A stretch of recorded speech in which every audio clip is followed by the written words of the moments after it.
जय गुरुदेव।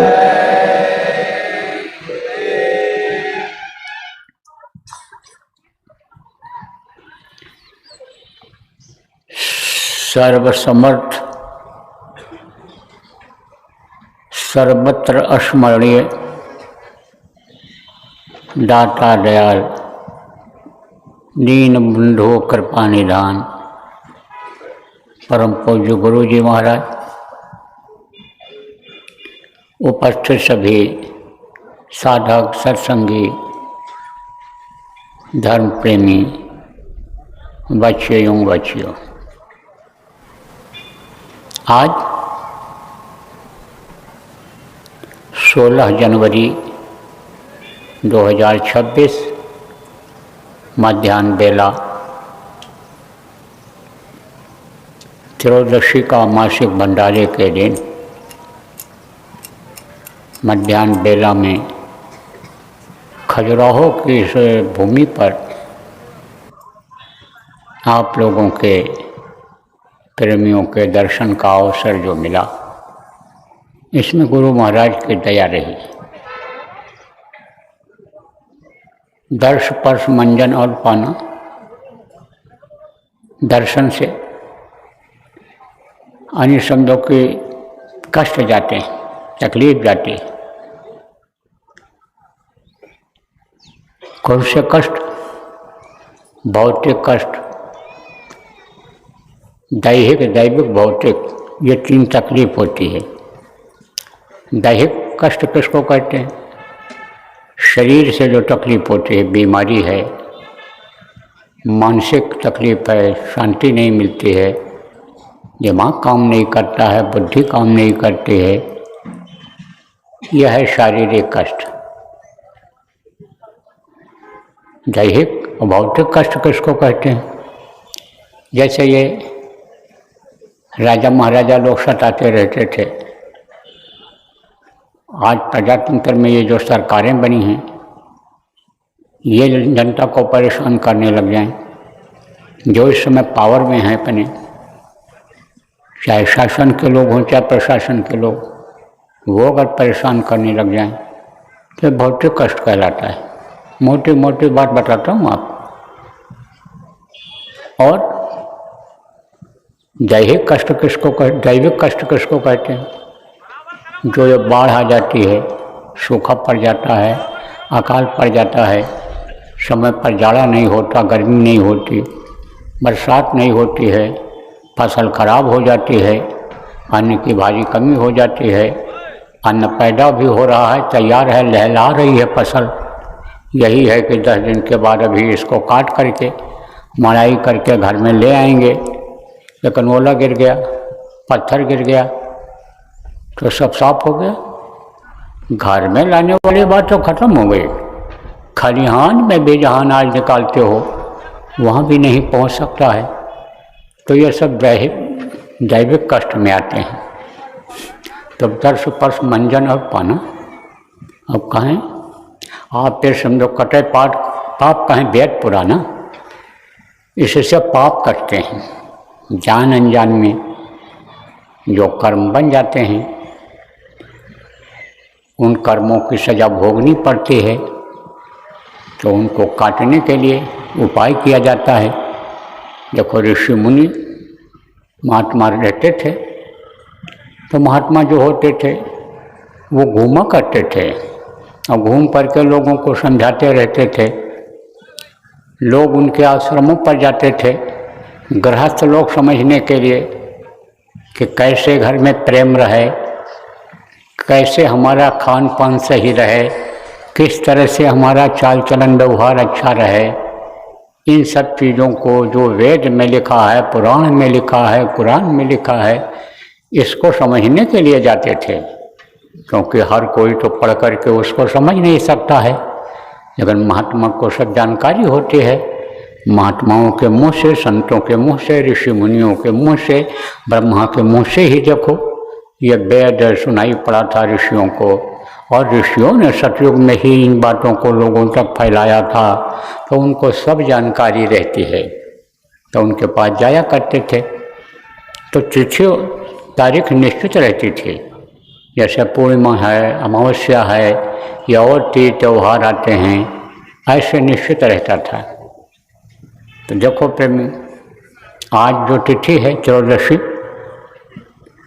इसी दिन इसी तिथि को अपने गुरु महाराज जिनकी याद में अपने लोग हर महीने भंडारा करते हैं, वो शरीर छोड़े थे।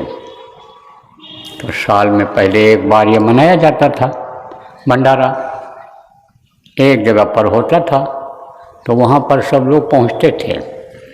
जितने भी प्रेमी गुरु भक्त हैं, गुरु प्रेमी हैं, वो प्रसाद लेने के लिए, सत्संग सुनने के लिए, गुरु की दया दुआ लेने के लिए उज्जैन पहुँचते थे। उज्जैन में होता था भंडारा। लेकिन जब एक के बीच में दैविक कष्ट आ गया, जो सबके ऊपर पड़ा, सबके ऊपर मुसीबत ढाई, कोई उसमें नहीं बचा। जो आज चेतावनी दी जा रही है कि समय ऐसा आएगा कि जान बचाना मुश्किल हो जाएगा, तो जान बचे बड़ भाग। उस रोग से जिसकी जान बच गई उसके भाग्य थे, नहीं तो बहुत लोग चले गए उसमें। और उसी बीच में ये पड़ गया आपका भंडारा। तो आश्रम पर जो 200-300-400 लोग थे, वही मिल कर के भंडारा वहाँ कर लिए थे, क्योंकि आना जाना लोगों का बंद था एक जगह से दूसरी जगह का। तो बाद में सोचा गया कि भाई यहाँ सब लोग पहुँच नहीं पाए, तो जगह जगह पर भंडारे का कार्यक्रम त्रयोदशी को आयोजित कर दिया जाए। तो त्रयोदशी को जगह जगह पर कार्यक्रम होने लग गया और उसका फायदा भी लोगों को मिलने लग गया।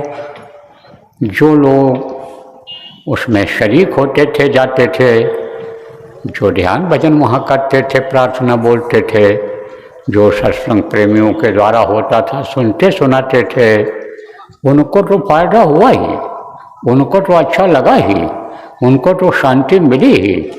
लेकिन जो दुनियादार हैं, कि जैसे मान लो पड़ोसी हैं, तो सब लोग सत्संगी तो हैं नहीं। गांव में सब लोग तो कहीं कहीं सत्संगी हैं, पूरा गांव सत्संगी है नहीं, बाकी अन्य लोग भी हैं। लेकिन जब उनको भी बुलाया जाने लगा कि भाई हमारे यहाँ भंडारा है, आप आइए और उसमें बैठिए और जय गुरुदेव नाम की ध्वनि बोलिए और प्रसाद वहाँ बटेगा भंडारे का, उसको ग्रहण करिए। तो जब लोग जाने लगे तो उनको भी फायदा हुआ, तो लोगों का मन लगा और लोगों ने कहा हर महीने हो जाना चाहिए। तो हमने कहा तो बहुत अच्छा रहेगा। तो तब से लगातार देश में ही नहीं, विदेशों में भी ये त्रयोदशी का भंडारा, जहाँ जहाँ भी गुरु प्रेमी हैं, गुरु भक्त हैं, जो जय बाबा जय गुरुदेव के नाम से जुड़े हुए हैं, जो उज्जैन आश्रम से जुड़े हुए हैं, आते जाते हैं, सब जगह करते हैं, सब जगह भंडारा होता है। जहाँ कहीं इस तरह के गरीब गुरगा लोग नहीं होते हैं, अमीर ही लोग होते हैं, वहाँ भी ये लोग बांट देते हैं। हमने कहा भाई आपने कोरोना में गरीब को ही तो खिलाया नहीं, असहाय लोगों को भी खिलाया। करोड़पति अरबपति को भी उस समय रोटी की तलाश थी, उस समय पेट में कुछ पड़ जाए, क्योंकि पैसा होते हुए भी, धन दौलत पुत्र परिवार भरा पूरा होते हुए भी, और कहीं फंस गए बेचारे, तो वो घर तक पहुंच नहीं पाए। लॉकडाउन का मतलब क्या होगा कि एक जगह से दूसरी जगह कोई सफ़र नहीं कर सकता। ट्रेन, बस और सवारियाँ सब बंद हो गई थी उस समय पर, नाका बंद हो गया था जिलों का, तो कैसे पहुंच पाते। तो करोड़पति अरबपति होते हुए भी असहाय थे। तो हमने कहा असहाय को भी खिलाओ, सबको खिलाओ। तो भूखे दुखे को खिलाते हैं, सब जगह खिलाते हैं। नहीं कुछ होता है तो प्रेमी अपने घर में ही बना करके कुछ न कुछ और बांट देते हैं, दे देते हैं, ले जाते हैं, खिला जाते हैं। तो सब जगह पर यह भंडारा हो रहा है, गुरु महाराज की याद में हो रहा है, ऐसे गुरु की याद में किया जा रहा है प्रेमियों, जिसको आप करते हो भंडारे को, चाहे अपने गांव में रहते हो करते हो, शहर में रहते हो, जिला में रहते हो करते हो, और यहाँ पर आए हो आप कल और परसों जो आयोजित कार्यक्रम है उसमें सम्मिलित होने के लिए, आप लोग इसको बराबर करते रहना। क्योंकि ऐसे गुरु का भंडारा है कि जिसमें गुरु महाराज ने जो दया दिया, जो धन तुझको दिया गुरु ने, उससे कर कुछ काम, मन तो भजो गुरु का नाम। यह प्रार्थना हम लोग बोलते हैं। तो जो धन उन्होंने दे दिया, अनमोल चीज़ दे दी, कि जो बढ़ती ही जाने वाली चीज़ है, कभी कम होने वाला नहीं है, और उससे आप क्या चीज़ नहीं पा सकते हो। ये जो उन्होंने दे दिया, तो आप उनके ऋण से, उनके कर्जे से क्या कभी उद्धार हो सकते हो? नहीं हो सकते हो। अब आप कहोगे कि भाई इन्होंने हमको रुपया दे दिया, हम इनके कर्जदार हो गए, हम इनके एहसानमंद हो गए, हम इनके मुरीद हो गए, अब हम इनके भक्त हो गए, सेवक हो गए, इन्होंने हमको रुपया दे दिया। लेकिन यही भारत देश का रुपया अगर आप चीन में लेकर चले जाओ, जापान में लेकर चले जाओ, अमेरिका में चले जाओ, अगर आप दुबई में चले जाओ, आप कहीं भी दूसरे देश में जाओगे तो ये रुपया चलेगा नहीं, एक पैसे इसकी कीमत नहीं रहेगी। अब उदाहरण देकर आपको समझाता हूँ पहले।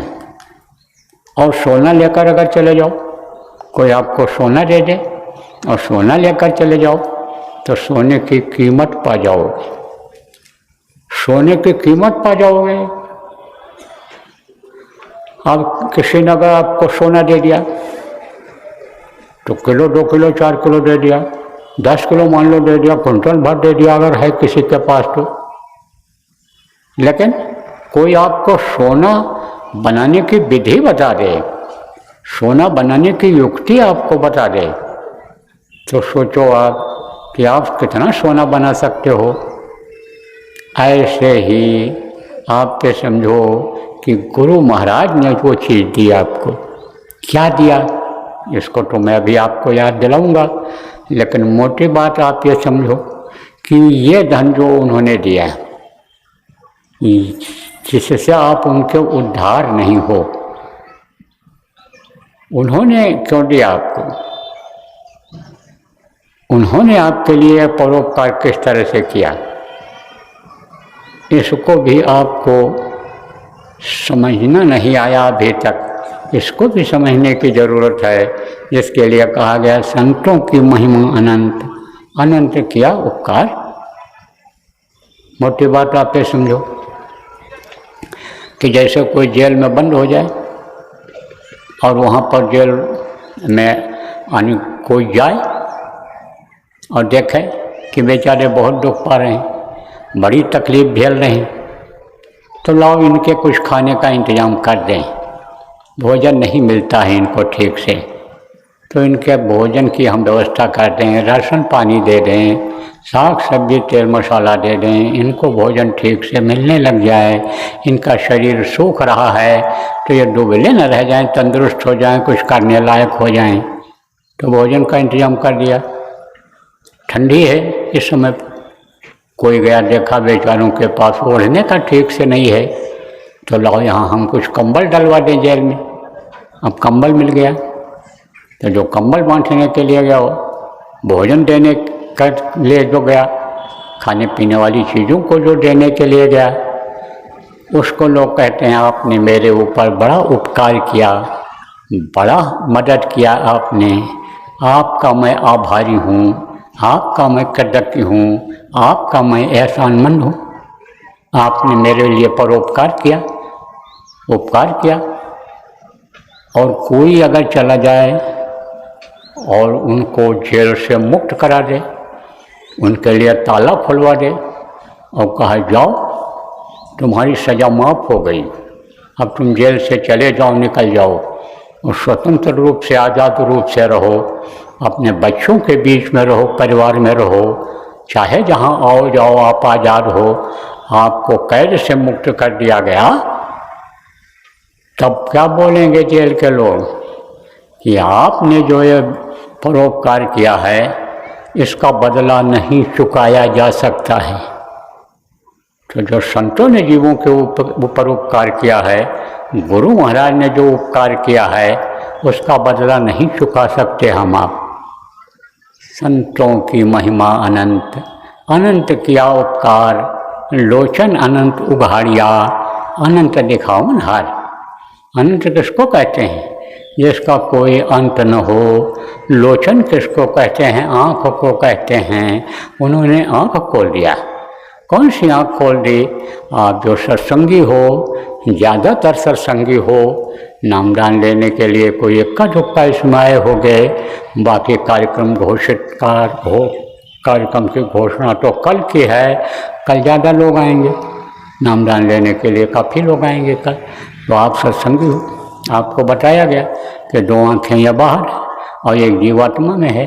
तो जीवात्मा की आँख जब खुल जाती है तब अनंत का दीदार होता है, तब इसमें तो लोक का अंत होता है। इस पिंडी शरीर ब्रह्मांडी शरीर का यह अंत होता है।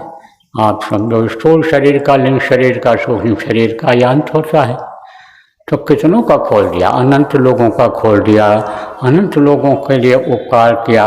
ये किसने किया? बहुत से संतों ने मिल करके किया।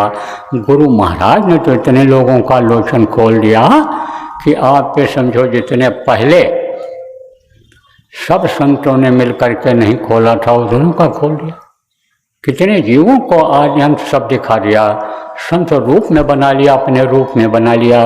जैसे भृंग कर ले आप समान, जैसे भृंग अपने जैसा बना लेता है कीड़े को, उस तरह से बना लिया गुरु महाराज। तो बहुत बड़ा उपकार किया। अब आप जो ज़्यादा थोड़ा बहुत ही सुनते हो या नए लोग आ गए हो, आप कहो लंगोटी लगाने वाले, रोटी और लंगोटी से रिश्ता रखने वाले, जिन्होंने गृहस्थी को त्याग दिया, जिन्होंने घर नहीं बसाया, बाल बच्चों को अपने नहीं पैदा किया, कोई भी इस तरह का काम नहीं किया कि जहाँ पर उनका मोह रहा हो, जहाँ पर उनका लगाव रहा हो, तो उन्होंने क्या उपकार किया होगा।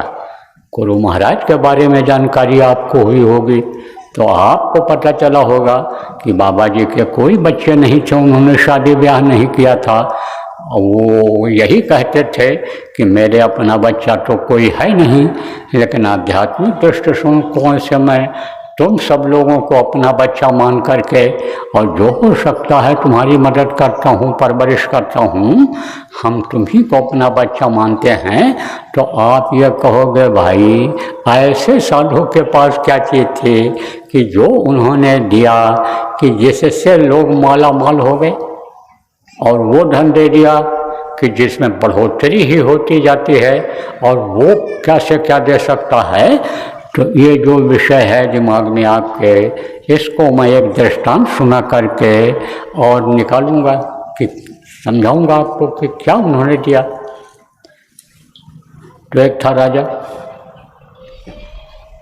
तो राजा को रोग हो गया। क्या रोग हो गया? बच्चा पैदा नहीं कर सकता था। पुरुष और स्त्री 2 होते हैं, और एक बीच का है जिसको जो न पुरुष में रहते न स्त्री में रहते, देखने में स्त्री जैसा, देखने में पुरुष जैसा, लेकिन बच्चा पैदा करने की शक्ति उनके अंदर नहीं रह जाती है। तो उनको लोग क्या कहते हैं? नपुंसक।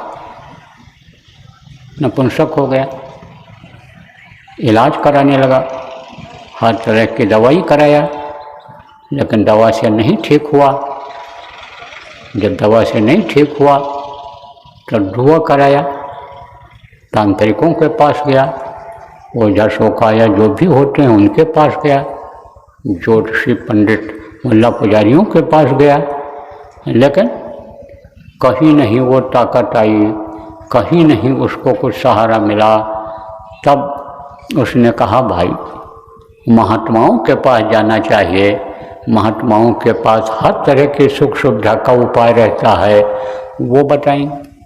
तो गया तो कहते हिल्ला रोजी बहाने मौत। कोई न कोई बहाने से मौत आती है, तभी तो लोग कहते हैं कि पेट फूला मर गए।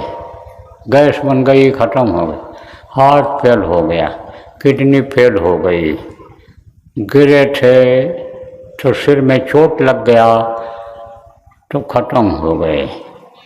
वो जो काल भगवान हैं अपने ऊपर नहीं लेते हैं ये चीज़, तो कोई बहाने से मौत देते हैं। वो जब खाली कराना होता है तो नहीं हुआ तो 4 दिन बुखार ही आ गया या 2 ही दिन बुखार आ गया, एक ही दिन रात को बुखार चढ़ा, सुबह ख़त्म हो गए, सुबह बुखार चढ़ा, रात को ख़त्म हो गए। इस तरह से बहाने से मौत आती है। और हिल्ला रोजी किसको कहते हैं? कोई न कोई बहाने से नौकरी मिलती है, कोई न कोई बताता है भाई जगह खाली है, फॉर्म भर दो और तुम पढ़ाई करो। जब लिखित परीक्षा पास कर ले जाओगे, सामने बैठ कर के जब तुम साक्षात्कार दोगे, इंटरव्यू दोगे, तब तुमको नौकरी मिलेगी। तो देने वाला तो वो मालिक है, लेकिन माध्यम बनाता है। जैसे जान लेने के लिए माध्यम बनाया, ऐसे खुद देने के लिए भी माध्यम बनाता है। तो किसी न किसी को माध्यम बनाता है और वो अधिकारी के रूप में बैठ जाता है और वो जब दस्तखत कर देता है, पास कर देता है कि ये लड़का पास हो गया, इसको नौकरी दे दी जाए, तब नौकरी मिलती है। तो हिल्ला रोजी बहाने मौत, हिल्ला से ही, किसी के माध्यम से ही रोजी मिलती है, नौकरी मिलती है। तो हिल्ला रोजी कोई न कोई, जैसे रोजी रोजगार करते हो, कोई न कोई सिखाता है आपको, कहीं न कहीं सीखते हो, बताते हो। और जो लोग बगैर सीखे नौकरी काम कर, जो बगैर सीखे रोजगार कर लेते, दुकान खोल लेते, कल कारखाना लगा लेते हैं दूसरे के बल पर, उनका नहीं चलता है। मान लो कोई काम किया भी और उसमें बहुत फायदा है, लेकिन आप ये समझो कि अगर मुनाफा कम मिला तो भी तो घाटा हुआ। ज़्यादा मिलना चाहिए अगर आपको, और आपका कम मिला, और अगर आपने मुनाफा लिया भी और एक आदमी अगर आपको अनुभव नहीं है, धोखा दे दिया आपको, तो सब चला गया कि नहीं चला गया। इसलिए सीखना जरूरी होता है। सीख करके जो काम किया जाता है कामयाबी मिल जाती है। और आजकल तो देखो प्रेमियों, बड़ी होशियारी रखनी चाहिए, क्योंकि पार्टनर बन करके और मुनाफा शुरू में लोग करा देते हैं और बाद में सब हड़प कर लेते हैं। जब विश्वास हो जाता है कि अब ये कमा कमा करके देते रहेंगे, तब विश्वासघात कर लेते हैं। इसलिए सत्संगियों को होशियार रहना चाहिए, विश्वासघाती से दूर रहना चाहिए, कई लोगों से दूर रहना चाहिए।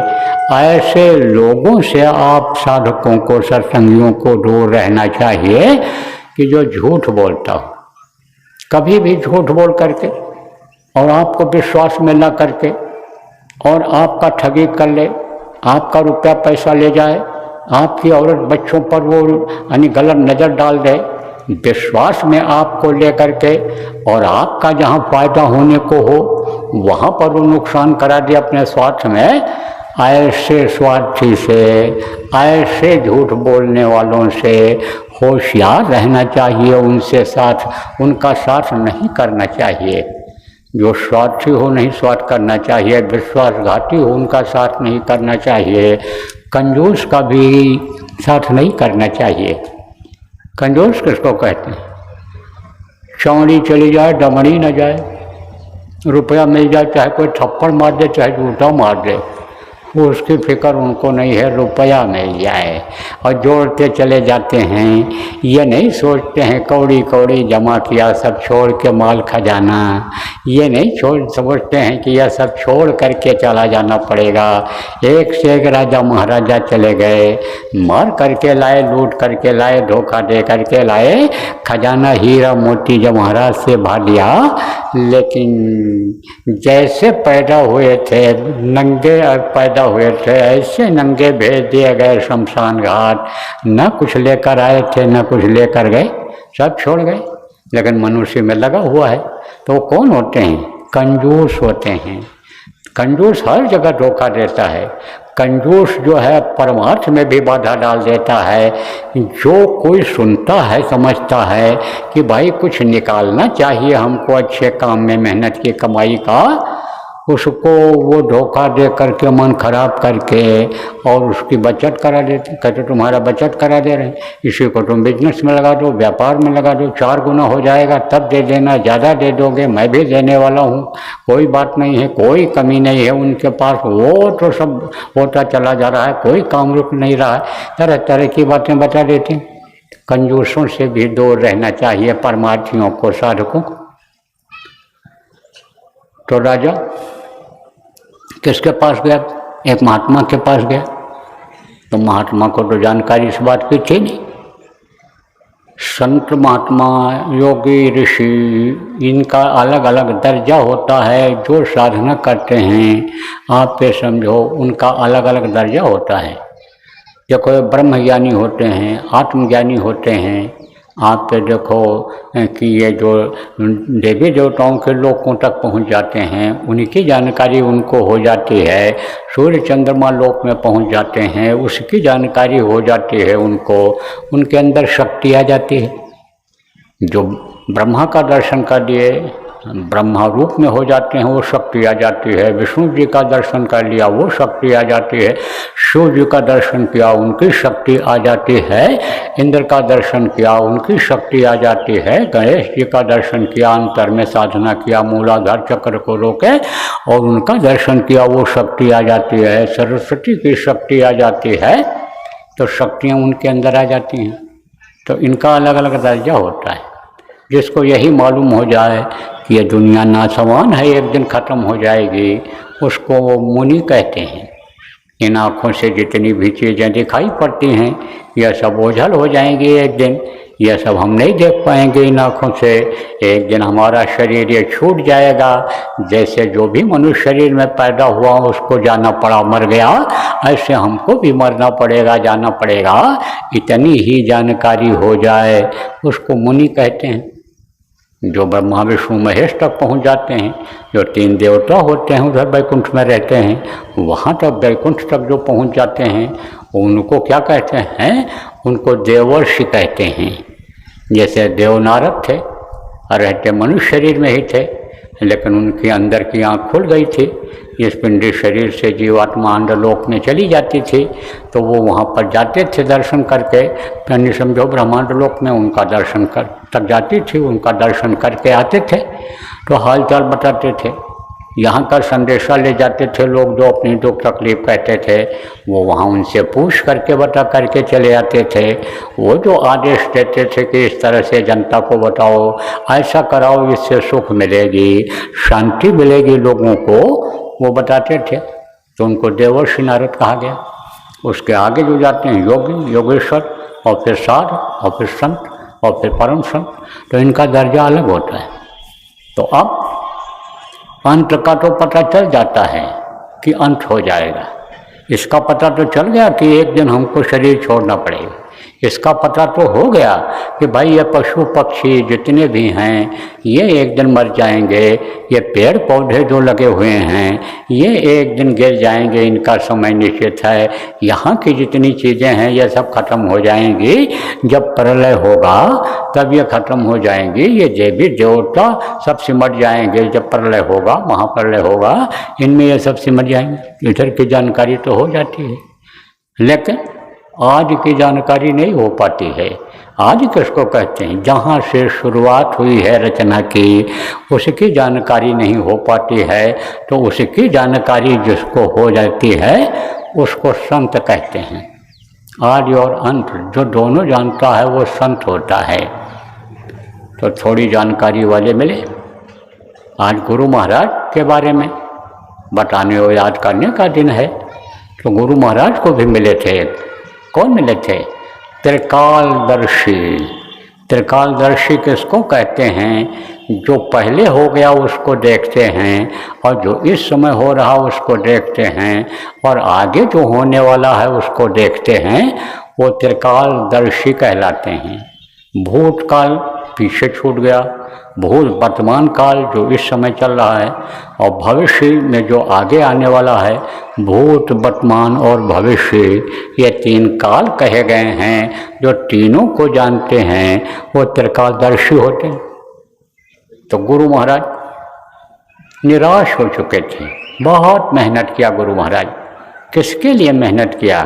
अपनी आत्मा को जगाने के लिए, अपनी आत्मा को प्रभु के पास पहुंचाने के लिए, हमेशा हमेशा से मुक्ति और मोक्ष इस दुनिया संसार से पाने के लिए खोज बहुत करते रहे। आप जो पुराने सत्संगी हो, आपको कई बार बताया गया है कि बहुत भर में बहुत भटके, बहुत मठों में गए, मंदिरों में गए, जगह जगह पर गए, साधुओं की सेवा किया। जिसने कहीं भी कुछ कह दिया कि इनके अंदर शक्ति है, वहाँ चले जाओ, तुमको ये चीज़ मिल जाएगी। लेकिन जब गए और उन्होंने कहा हमको कुछ नहीं चाहिए, हमको तो बस केवल प्रभु को चाहिए, हमको भगवान जिनको कहा जाता है, हमको आप उन्हीं को दिखा दो, दर्शन करा दो, हमको वो युक्ति उपाय चाहिए। सेवा बहुत करते थे। सेवा करने में हम लोग कतराते हैं। सेवा छोटी से छोटी करनी चाहिए। छोटी से छोटी सेवा जिसको लोग कहते हैं, पैसे वाले जो बड़े आदमी हो, या संगत में सम्मान इज्जत आपको मिला हुआ है, या समाज में जो जाति बिरादरी में इज्जत मिला हुआ है, आपने नामदान तो ले लिया, लेकिन सेवा करने में अगर आप कतराते हो कि सम्मान में फर्क पड़ जाएगा, ये सेवा नहीं करनी चाहिए, बर्तन नहीं धोना चाहिए, लोगों का जूठा पत्तल नहीं उठाना चाहिए, चटाई नहीं बिछाना चाहिए, झाड़ू नहीं लगाना चाहिए, इन सेवाओं में जो कतराते हो वो समझो ज़्यादा फल नहीं पाते हो। फल किसको मिलता है? कर्म किसको ज़्यादा करते हैं कि जो दूसरे की सेवा करता है। अपनी सेवा तो कोई करा सकता है, अपनी पत्तल धुलवा सकता है, अपना सब काम करा सकता है। तो सेवक जो बनना चाहता है उसको सेवक की ज़रूरत नहीं होती है। और सेवक जो होता है वो ये नहीं देखता है, वो तो कहता है कि भाई सबके अंदर में जीवात्मा है, परमात्मा की अंश है, सबके अंदर में है, और ये हमारे गुरु भाई हैं, एक ही गुरु के शिष्य हैं। तो सेवा करने वाला तो आतुर रहता है, हमेशा चाहता है कि हमको ज़्यादा से ज़्यादा लोगों की सेवा मिले। तो सेवा तो खूब करना चाहिए, चाहे संगत की सेवा हो, चाहे व्यक्ति की सेवा हो, चाहे गृहस्थ को है कोई आ गया दरवाजे पर, उसकी सेवा। कहते हैं साधु सेव जा घर नहीं, सतगुरु पूजा नाई, सो घर मरघट सारी खा, भूत बसे दामाई। कहा साधु सेव, साधक की सेवा है। साधु कहने लगे लोग वेशधारी को, लेकिन साधक है जो साधना करता है। साधक की सेवा, साध सेव जा घर नहीं, सतगुरु पूजा नाई। गुरु की पूजा जिस घर में नहीं होती है, गुरु ने जो नाम बताया उस नाम का जाप नहीं होता है, गुरु ने जो मौजूदा उनके उत्तराधिकारी रहे बताया नाम धुनी करो, वो नहीं होता है। गुरु का कोई कदर नहीं, महत्व नहीं, फोटो भी ठीक जगह पर, साफ सुथरी जगह पर नहीं लगा हुआ है, सो घर मरघट सारी खा। अब भूत बसेता माँ, वहाँ भूत बसते हैं, भूत निकल नहीं सकते हैं जब घुस जाते हैं उस घर में जहाँ पूजा नहीं होती है, यानी साधन भजन नहीं होता है, जहाँ पर साधना शिविर नहीं लगती है, घर के लोग ही नहीं बैठ कर के शिविर में साधना करते हैं, जहाँ नाम धुनी बताया गया कि जय गुरु नाम की धुनी सुबह 1 घंटा, शाम को 1 घंटा किया करो, परिवार में सुख शांति और बरकत लाने के लिए, जहाँ नहीं होता है तहाँ समझ लो कि वो देवस्थान नहीं है, वो मंदिर नहीं है, गृहस्थ आश्रम का वो अच्छी सुंदर जगह, पवित्र जगह नहीं है, वो है मरघट। क्यों? क्योंकि मरघट पर कोई देवी देवता रहते हैं, कोई पूजा पाठ वहाँ करता है? नहीं करता है। वहाँ कौन रहते हैं? भूत रहते हैं। ये जो अकाल मृत्यु में चले जाते हैं और जलाने के लिए वहाँ ले जाते हैं मशान पर, शमशान घाट पर, वो वहीं रह जाते हैं, वहीं बैठे इंतजार करते रहते हैं कि शरीर हमारा मिल जाए, फिर हम उसमें चले जाएं, वहीं बैठे रह जाते हैं। तो वहाँ भूत ही रहते हैं शमशान घाट पर। तो वैसे ही घर हो जाता है, सो घर मरघट सारी खा, भूत बसे तामाय। तो गुरु महाराज निराश हो गए, कहीं कहीं नहीं मिला रास्ता। निराश होकर के ही सोच रहे थे कि भाई कहा गया यशं न विद्या तपो न दानम, ज्ञानम न शीलम न गुणो न धर्म, ते मृत्युलोके भूभार भूत्वा मनुष्य रूपेण मृगाश्चरन्ति। कहा जिसके अंदर अन्य समझो वो विद्या नहीं है। कौन विद्या? आध्यात्म विद्या जिसको कहा गया, जहाँ सारी विद्याएं खत्म हो जाती हैं, वहाँ से विद्या की शुरुआत होती है। वहाँ सरस्वती कंठ पे बैठ जाती हैं, दिमाग पर देवी देवता आ जाते हैं, जो दुनिया की चीज़ों के देने वाले हैं, दुनिया में सफलता देने वाले हैं, वो आकर बैठ जाते हैं। तो समझो कि जिसके अंदर वो चीज़ नहीं है, वो विद्या नहीं है।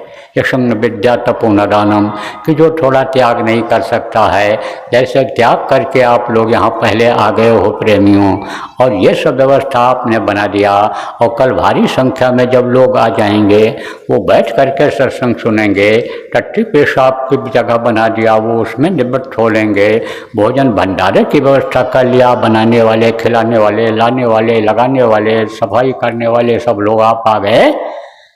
तो ऐसे ही ये तपस्या है एक तरह। घर में आप सब आराम से रहते रहे हो, लेकिन यहाँ जो लोग रह रहे होगे, आए होगे, आपको गर्मी ठंडी का सब अलग से अनुभव हुआ होगा, समय से भोजन न मिल पाने, समय से चीज़ न हो पाने का अनुभव। तो ये क्या है?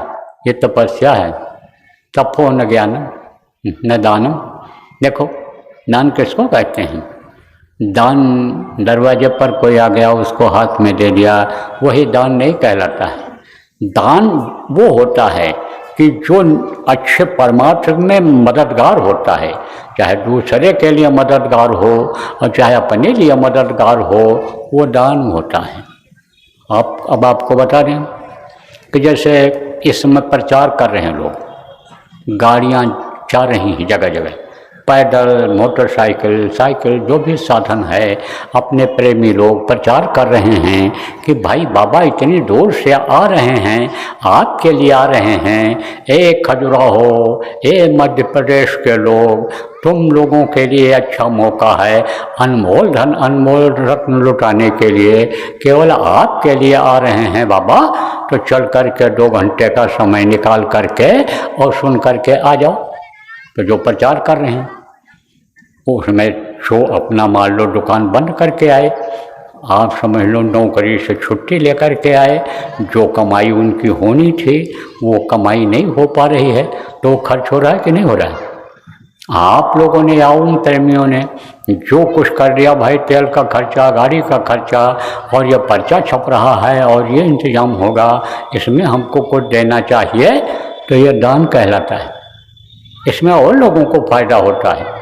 आपके दरवाजे पर आ गया, या आपके दरवाजे पर रिश्तेदार, मान्य है लड़की आ गई, दामाद आ गया, समधी आ गए, और उनको आपने दे दिया, तो दान नहीं कहलाएगा, वो तो आपका फर्ज कहलाएगा। गृहस्थ आश्रम का फर्ज कहलाता है वो, कि ये आपका फर्ज था।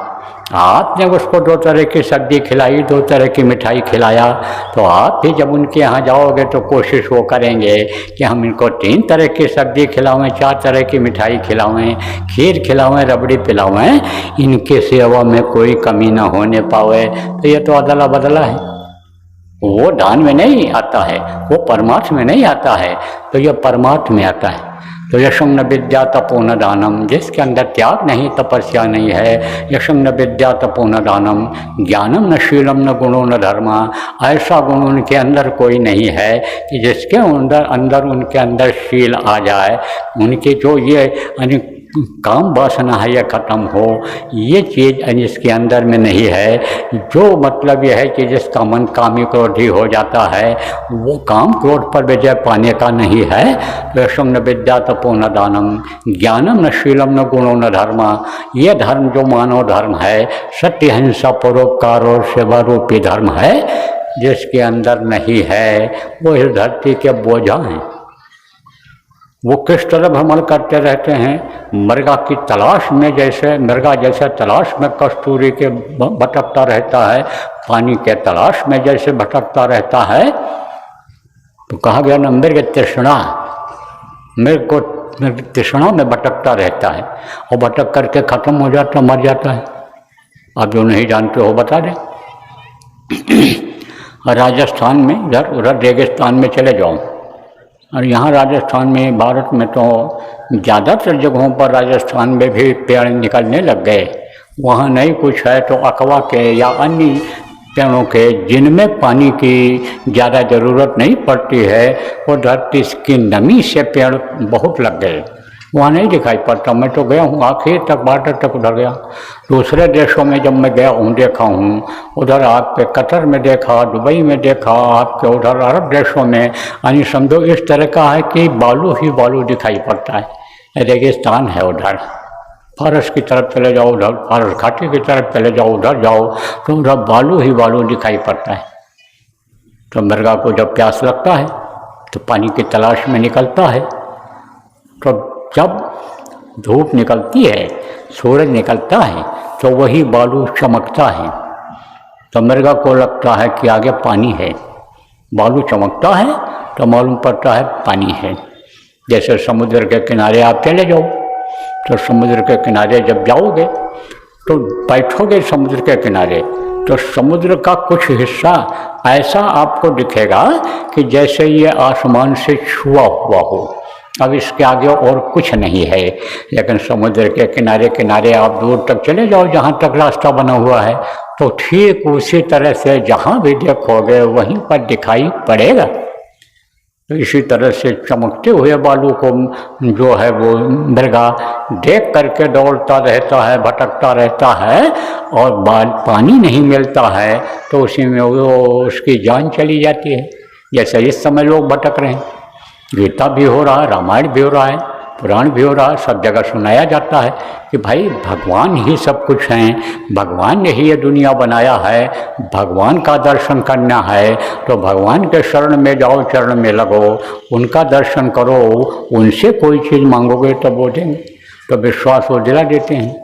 लेकिन भगवान के दर्शन करा देने वाला के पास लोग जब नहीं पहुंच पाते हैं, जब समर्थ गुरु संत गुरु जिनको कहा गया, वक्त गुरु जिनको कहा गया, उनके पास जब नहीं पहुंच पाते हैं, जिनके पास युक्ति होती है, उपाय होता है भगवान के दर्शन कराने का, उनके पास जब नहीं पहुंच पाते हैं लोग, तब भटकते रहते हैं। किसी से पूछा, मान लो कोई कथा सुना रहा है, प्रवचन कर रहा है, और उसे से पूछा जिज्ञासु ने, संस्कारी ने कि भाई आप बताओ महाराज जी कि भगवान मिलेंगे कहाँ। तो वो जानकारी जिसको जहाँ तक की है बताएगा। वो तो कह देगा भाई अयोध्या में गया था तो बड़ा सुकून मिला, शांति मिली, साजू जी के नदी के किनारे गया, स्नान किया, बैठा रहा, बहुत अच्छा लगा, चले जाओ तुम भी अयोध्या चले जाओ, वहाँ तुमको भगवान मिल जाएंगे। अब वहाँ गए, खोजे, लोगों से पूछा तो कहा भगवान वहाँ है, चले जाओ तुम। कहाँ? राम जन्मभूमि पर चले जाओ, दर्शन कर लो। वहाँ जब गए तो वहाँ भी देखा कि भगवान नहीं मिले, भगवान की मूर्ति ही वहाँ लगी हुई है, उन्हीं को लोग भगवान मान करके पूजा कर रहे हैं। फिर किसी से पूछा तो कहा वहाँ तुम नहीं, वहाँ कनक भवन में चले जाओ, तो कनक भवन चले गए। फिर पूछा वहाँ भी भगवान नहीं मिले, बोले जाओ वहाँ अनिसाजू के किनारे नागेश्वर नाथ हैं, वहाँ दर्शन करो, वहाँ पर मिल जाएंगे। तो वहाँ पर भी गए, वहाँ पर भी जो खोज रहे थे नहीं मिले, कि जिनसे वो बात कर सकें, अपनी दो बात कह सकें, उनसे कुछ पूछ सकें, ऐसे कोई जिंदा भगवान मिले नहीं। मुर्दा भी नहीं है, न जिंदा है। कौन है? पत्थर के बनाए हुए भगवान हैं। तो उनसे कोई क्या सवाल कर पाएगा, क्या वो बताएंगे? केवल श्रद्धा और भाव से ही, लोगों के संस्कार जगने से, कर्म कटने से, अच्छे भाव से जो जाते हैं उन्हीं को लाभ फायदा मिलता है। थोड़े समय के लिए शांति महसूस होती है, अच्छा लगता है, प्रसाद मिलता है, वहाँ मीठा मीठा खाते हैं, अच्छा लगता है। यही मिला। तो जब नहीं मिला तब फिर लोगों से पूछा तो वहाँ हर तरह के लोग रहते हैं, पढ़े तीर्थ स्थानों पर हर तरह के लोग मिल जाते हैं, चोर डकैत भी रहते, उचक्के भी रहते हैं। होशियार न रहो तो जेब कट जाए, गठरी उठा ले जाए, नदी के किनारे से बैग उठा ले जाए, नहाते समय अगर अकेले गए हो या कोई रखवाली करने में चूक जाए, ऐसे लोग भी रहते हैं और विद्वान लोग भी रहते हैं। और जिनको यही जानकारी है कि भाई नौकरी से निवृत्त हो गए, अब हमको उस जज की कुर्सी पर नहीं बैठना है, कलेक्टर की कुर्सी पर नहीं बैठना है, हमको एसपी की कुर्सी पर नहीं बैठना है। और हमको तो अब सरकार ने रिटायर कर दिया कि जाओ अब तुम बाल बच्चों को देखो, गृहस्थी को अपने देखो, पूजा पाठ करो, भगवान को याद करो। तो भाई हमको अब भगवान को याद करना चाहिए। और वो चले गए साधु वेश वहाँ धारण कर लिया, देखा देखी कि साधुओं का महत्व रहा है। और जज बैरिस्टर और ये जितने भी रहे हैं ये सब साधुओं का पैर छुए हैं। और कहीं वही सम्मान को उससे बड़ा सम्मान लाने का लिए सोचना हुआ तो फिर उस साधु वेश में विद्वान रहते हैं, पढ़े लिखे रहते हैं, वो लोगों को समझाते बताते भी हैं, उपदेश भी करते हैं। तो ऐसे मिल गए जो बोले भाई चलो अयोध्या चलेंगे, साधु वेश में रहेंगे, कुछ दिन साधु वेश में जाएंगे तो मठों में मंदिरों में रहने की जगह मिल जाएगी, चलो काशी चले चलें, चलो द्वारिका चले चलें। तो चारों तरफ जो घूमे वो मिल गए। तब उन्होंने कहा तुम काशी चले जाओ, वहाँ पर मिलेंगे, चले जाओ प्रयागराज, वहाँ 3 नदियाँ बहती हैं एक साथ में, वहाँ पर भगवान तुमको मिलेंगे। वहीं जलधारा में स्नान करना, वहीं पर बैठ करके प्रणाम करना, वहीं चले जाना तुम शिव जी के मंदिर में बनारस काशी में, वहाँ तुमको मिल जाएंगे। तो वहाँ चला गया और वहाँ भी यही हाल मिला, ऐसे ही लोग मिले। और फिर वो कोई मिल गया तो कहा द्वारिका धाम चले जाओ, तो वहाँ चले गए। खोजने की समझो की इच्छा तो है, पाने की इच्छा तो है, ये चीज़ तो समझ में आ गई कि दुनिया बनाने वाला अगर मिल जाएगा तो दुनिया की यह सारी चीज़ें मिल जाएंगी। ये चीज़ जब समझ में आ गई तो खोज की इच्छा तो जगी, खोजी तो बन गया, लेकिन भटकता रहा। बद्रिकाश्रम तक गया, केदारनाथ तक, वहाँ ठंडी में गया, ठठुरन भी झेला, सब कुछ किया, लेकिन मिले नहीं, वो नहीं मिले तो भटकता रह गया, मृग तृष्णा की तरह भटकता रह गया कि जैसे यहाँ पर नहीं मिल जाएंगे वहाँ पर मिल जाएंगे। जैसे मृगा को यह रहा कि पानी आगे मिल जाएगा, आगे मिल जाएगा, आगे मिल जाएगा, ऐसे भटकता रहा और भटक करके फिर कहीं रुक गया, थक गया, और थक गया वहीं ये जीवन लीला खत्म हो गई। आया था किसके लिए और करने क्या लग गया, उपाय कुछ नहीं किया। आए थे हरिभजन को ओटन लगे कपास, आए थे किस लिए, आप ये समझो कि भजन करने के लिए, सदगुरु की खोज करने के लिए। आप ये समझो वो मिल नहीं पाए तो भटक भटक करके खत्म हो गए। भटक भटक सब भटका खाया और सदगुरु बिन कोई राह न पाया, बगैर सदगुरु के राह नहीं मिला लोग।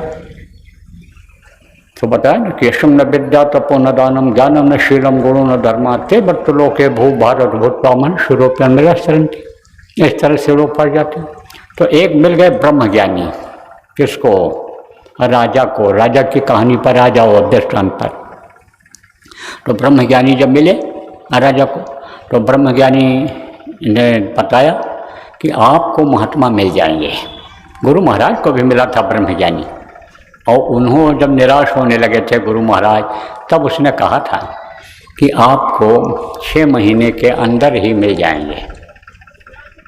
इतने समय के अंदर, समय दिया था उसने, कितने समय के अंदर आपको वो मिल जाएंगे। और आपको अब ज़्यादा कोशिश नहीं करनी पड़ेगी, प्रयास नहीं करनी पड़ेगी। तो कश्मीर में वो बैठे थे जल ढील के पास, तो ये मन तरह तरह के तरंगे लेता है।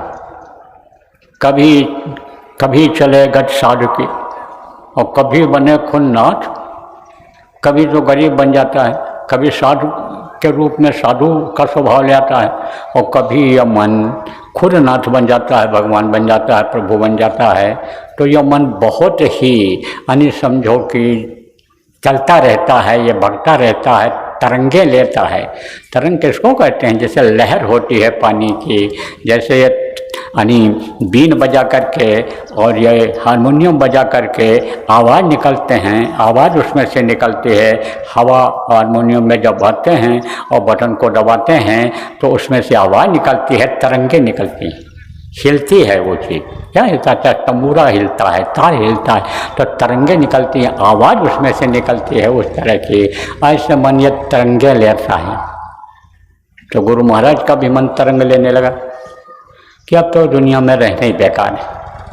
तब तक इनको सुस्ती आ गई, अर्ध निद्रा में हो गए। अर्ध निद्रा किसको कहते हैं कि जैसे आदमी ऐसे सोता भी रहता है, आँख खोले रहता है और उसको ज्ञान भी रहता है, भान भी रहता है। जैसे सोते समय ये ज्ञान रहता है कि हम सो रहे हैं और हम सपना देख रहे हैं, सपने में भी ये महसूस होता है कि हम सपना देख रहे हैं।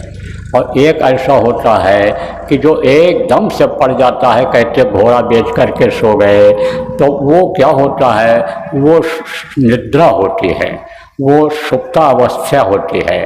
और एक होता है अर्ध सुप्तावस्था, होश में भी रहता है लेकिन एकदम होश में नहीं रहता है।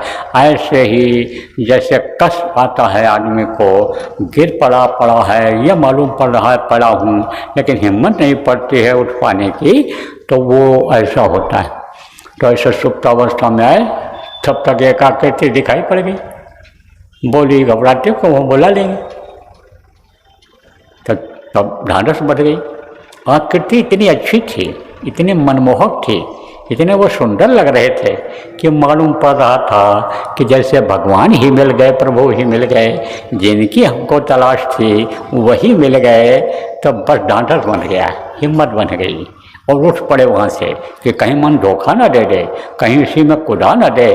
क्योंकि जब अनिष्ट मन सोचे, जब बुरा काम करवाने के लिए सोचे, जब कुछ इस तरह का सोचे कि आत्महत्या कर दो, मार दो, मरवा दो, कटवा दो, ऐसा कर दो, वैसा कर दो, तो उस समय को टाल देना चाहिए, वहाँ से उठ पड़ना चाहिए। नहीं कुछ है तो ये अपनी जो धार्मिक किताबें हैं जो गुरु महाराज की लिखी हुई, यही पढ़ने लग जाना चाहिए, प्रार्थना ही बोलने लग जाना चाहिए। प्रेमियों को प्रेमियों से ऐसा भाव जब आवे तो मिलने ही लग जाना चाहिए, कुछ गुरु चर्चा ही सुनने लग जाना चाहिए। तो उठ पड़े कि कहीं अमन अनर्थ न करा दे, क्योंकि यह मनुष्य जन्म बड़ा अनमोल, ये तो अनमोल मिला है, इसकी कोई कीमत नहीं है। और यह काम बनाए बगैर अपना अगर यह ख़त्म हो गया तो फिर सब बेकार हो जाएगा, दुनिया सूनी हो जाएगी, आगे का सब हिसाब किताब बंद हो जाएगा, जन्म लेना बेकार हो जाएगा। इसलिए उठ पड़े, और उठ पड़े तो बोले कहाँ चल नहीं, चल पड़े। काफ़ी कुछ लोग इसमें ऐसे बैठे हो जो गुरु महाराज के पास पहुँचे नहीं, बुलाए गए खींचे गए हो, तब गुरु महाराज के पास पहुँचे हो, तब सत्संग में आप आ पाते हो, और तब सत्संग का लाभ आपको मिल पाता है, तब दर्श स्पर्श मंजन और पाना का लाभ आपको मिल पाता है। तो प्रेमियों, संस्कार जब देखते हैं, दया होती है, उनकी होती है, तब ऐसा होता है। तो खींचे गए गुरु महाराज, और कैसे कैसे पहुँचे ये आपको बताया गया है पहले, आज बताने का ज़्यादा समय नहीं है। दादा गुरु के स्थान पर पहुँच गए थे और दादा गुरु जी महाराज का दर्शन किया। अरे तो रो पड़े, चरणों में लिपट गए, आंसुओं के कोई ठिकाना नहीं था, कितने आंसू आँखों से निकलते चले जा रहे हैं। किसके लिए निकलते चले जा रहे हैं? उसके लिए निकलते चले जा रहे हैं कि इन्होंने मिलने में देर कर दिया। खुशी उनको इतनी थी कि जिसका कोई ठिकाना नहीं था, इसलिए आंसू निकलते हैं। आंसू खुशी में भी निकलते हैं और गम में भी निकलते हैं। देखो कोई बहुत खुश हो जाए तो कहते कहते उसके आँख से आंसू निकलने लगते हैं, प्रसन्न हो जाता है। दोनों स्थिति में यानी आप देख सकते हैं कि लोगों के आंखों से आंसू निकल जाता है। तो अब आप ये समझो प्रेमियों, आंसू बहने लग गए गुरु महाराज की आंखों से। तब दादा गुरु ने क्या कहा था, अरे अब तो घबराता है, बुला तो लिया। तब यह समझ में आया कि मैं पहुंचा नहीं यहाँ, इन्होंने बुलाया है, और अब बुलाया हमको, थोड़ा देर कर दिया था। लेकिन जब सत्संग सुनने लग गए तब अन्य समझो ये चीज़ समझ में आई कि कोई चीज़ अगर आसानी से मिल जाए, मेहनत न करना पड़े, तब उसकी कीमत उतनी वो आदमी नहीं लगाता है। जैसे मुफ्त में दवाई मिल जाए, जैसे मुफ्त में कर्जा कोई दे दे या अनुदान मिल जाए जो बढ़ता है, तब उसकी कीमत कोई लगाता है? बहुत धन मिल गया लोगों को, रोका, चला गया, जैसे आया था चला गया। जैसे बगैर मेहनत के बगैर काम किए हुए, और लॉटरी निकल गई, कोई सम्मान की जगह मिल गई, रुपया मिल गया, हम सम्मान का यानी समझो कि ऐसी जगह मिल गई तब वो उसकी कीमत नहीं लगाता है, लेकिन जो मेहनत से उस जगह पर पहुंचता है उसकी कीमत लगाता है। जो फावड़ा चलाता है, जो धूप में तपता है, उसकी कीमत लगाता है जब वो उसका फल पाता है।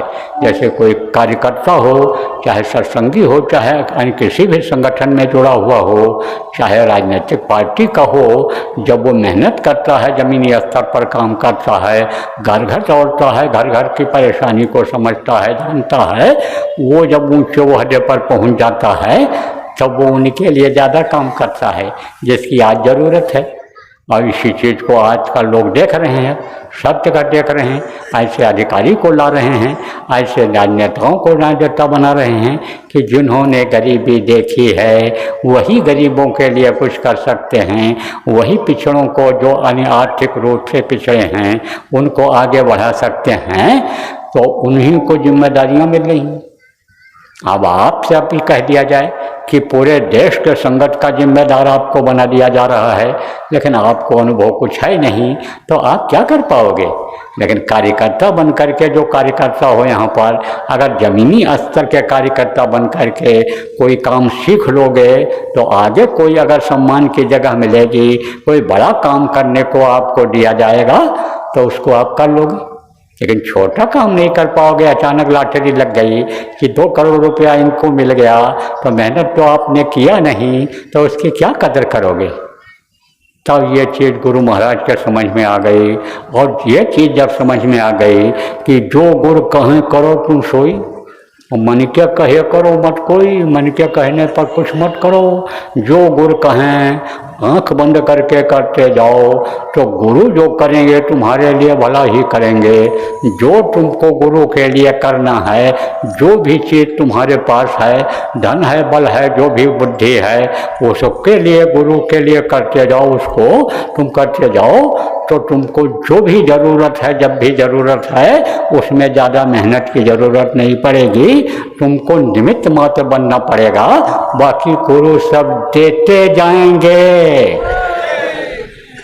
समय समय पर तुमको मिलता जाएगा, और नहीं भी मिलेगा, त्याग ही कराना चाहते हैं तो युक्ति उपाय बता देंगे। आज गुरु महाराज का मासिक भंडारा है, गुरु महाराज की बातों को याद करने का अवसर है। तो प्रेमियों, गुरु महाराज बताते थे, 40 साल रखा अपने पास, दया दिया, दुआ दिया, बनाया किसी लायक, तब आज मंच पर बैठकर आपको सुनाने लायक बना हूँ। तब गुरु महाराज खाली बैठते थे तो बताते थे कि उस समय कपड़े बहुत कम मिलते थे, कपड़े की कमी थी, और पैसे के हिसाब से कपड़े महंगे थे, इतनी आमदनी नहीं थी लोगों की। तो हमारा कपड़ा गंदा जब देखा, किसने? दादा गुरु ने। गुरु महाराज का कपड़ा जब गंदा देखा तो कहा तूने धोती धोई नहीं? गुरु महाराज कुछ नहीं बोले। बोले क्यों रे छोरा, क्यों नहीं धोई धोती? तब हाथ जोड़कर खड़े हो गए, बोले ये कही है, अब आप सोच लो। लंगोटी और धोती के अलावा और कुछ नहीं था गुरु महाराज के पास कि जिसको लपेट करके उसको धो लेते हैं, कुछ नहीं था। और जिसको कुछ होना चाहिए सोई सहनसा, त्याग में ही सुख है, सुखी थे, त्याग किया था इसलिए सुखी थे, उसी में सुख रहता है। जो ज़्यादा समेटने की कोशिश करता है, ज़्यादा चीज़ों को अपने लिए बनाने की कोशिश करता है, तो उसका मन उसी में लगा रह जाता है। यह मैंने खुद अनुभव किया। मैं अपने लिए क्या, हमको तो एक धोती मिल जाए, एक रोटी मिल जाए, एक रोटी मिल जाए तो हमारा तो काम इसी में चल जाता है। लेकिन हम जो हमारे साथ रहने वाले हैं, आप संगत के लोग जो आते हो, आपके लिए जो करना कराना पड़ता है, हम तो हमारा मन कभी कभी उसी में लगा रह जाता है, भजन ध्यान की तरफ से भी हट करके उस व्यवस्था में लगा रह जाता है। तो अब आप फिर समझो, मैं अपना ही अनुभव बता रहा हूँ, अपनी कमी क्यों छिपा के रखूँ, तो ऐसे ही उसी में लगा रह जाता है। लेकिन अगर त्याग किया जाए, मेरे पास भी ऐसे रहता था, वो करवा करके देखा गुरु महाराज ने, अचानक चल पड़े ऐसे, और लुंगी और बनियाइन में ही दूसरी जगह चले गए, बैठ जाओ गाड़ी में। तुरंत जा रहे थे, बोले तुम नहीं बैठे, बैठ जाओ गाड़ी में, और बैठक लेकर चले गए, और उसी में रह गया मैं। आप ये समझो जहाँ मैं कुर्ता पैजामा टोपी ये वो पहन करके जाता था धो धा करके उसको, वहाँ गया लोगों ने कहा तो आप ऐसे लोग पूछ भी पड़े, लेकिन गुरु महाराज ने उस तरह का भी वो ख़त्म किया कि भाई पैसे से सम्मान नहीं मिलता है, यानी कपड़े से सम्मान नहीं मिलता है, सेवा से सम्मान मिलता है, गुरु के आदेश के पालन से सम्मान मिलता है, इज्जत मिलता है। इसका भी उनको अनुभव कराना था। एक जगह और चल पड़े, ऐसे घूमने गए थे, बोले चलो वहाँ चलेंगे, और चल पड़े। गाड़ी हमारी पीछे थी, हम ही चला रहे थे, तो गुरु महाराज ने ही दे रखा था गाड़ी, तो वही मैं चला रहा था। और जब चल पड़े तो मैं पीछे पीछे ही रहता था, चाहे 2 बजे रात को उठें और जाने तो चलता था, जब भी चल पड़े तब पीछे लगा रहता था गुरु महाराज के। तो पहले तो स्कूटर दिया था गुरु महाराज ने, स्कूटर से चलते थे, फिर गाड़ी मिल गई, दिला दिया गुरु महाराज ने, उससे चलने लग गए। तो चला गया, कुछ नहीं मेरे पास।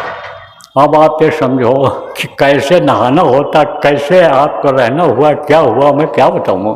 कहोगे अपनी तारीफ कर रहे हैं। एक साथ 3 काम करना, गाड़ी भी चलाना, और गाड़ी में ही नाश्ता करने पहले न मौका मिले सेवा से तो रख लेना उसको, और जब गाड़ी चलाते थे उसी समय नाश्ता करते थे, और उसी समय मोबाइल की घंटी बज गई गुरु महाराज। तो जब गुरु महाराज की आवाज़ सुनाई पड़ा, गुरु महाराज ने कुछ पूछा बताया, तब बोले कि आज इनकी आवाज़ कैसी है। तो गाड़ी में जो बैठे थे गुरु महाराज से जब बात हो गई तब उन्होंने कहा आपकी आवाज़ कैसी है।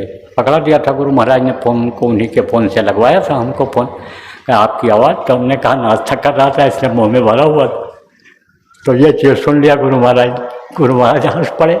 तो ये सब अनुभव कराते हैं, अनुभव कराते हैं। दादा गुरु ने अनुभव कराया गुरु महाराज को हर चीज़ का, कि तुम सब समझोगे जानोगे तब आगे कर पाओगे कुछ। तो गुरु महाराज ने उपाय भी बताया। जब उन्होंने कहा ये कही है तो कहा रे छोरा, आधा धोती धो ले, साफ कर ले ऐसे रगड़ करके, और फिर ऐसा सुखवा ले, और फिर उसको लपेट करके फिर आधी धोती धो ले, और तेरी धोती साफ हो जाएगी। तो अब आप फिर सोचोगे कि क्या उपाय नहीं संतों को मालूम होता है, चाहे दुनियादारी हो, चाहे परमार्थ का हो, चाहे अध्यात्म का हो, वो तो पूरा भंडार होते हैं, ज्ञानी होते हैं। तो मिल गए वो, किसको मिले? राजा को एक आत्मज्ञानी मिल गए, त्रिकालदर्शी मिल गए। उन्होंने कहा इतना समय के अंदर में आपको महात्मा मिल जाएंगे। पता लगाने लगा राजा, जो उनको तकलीफ थी दूर करने का उसका लक्ष्य था, उद्देश्य था। तो पता लगाते हुए गया। तो जब वहाँ पहुँचा तो राजा ने सोचा था कि हमारा सम्मान होगा, इज्जत होगी। सब जगह हम जहाँ जाते हैं तहाँ हमारी इज्जत होती है, सम्मान होता है, लेकिन साधुओं के यहाँ कहाँ? अरे राजा से कुछ उनको लेना देना था, देना ही था, लेना तो कुछ था नहीं। लेते किससे हैं महात्मा, मांगते किससे हैं?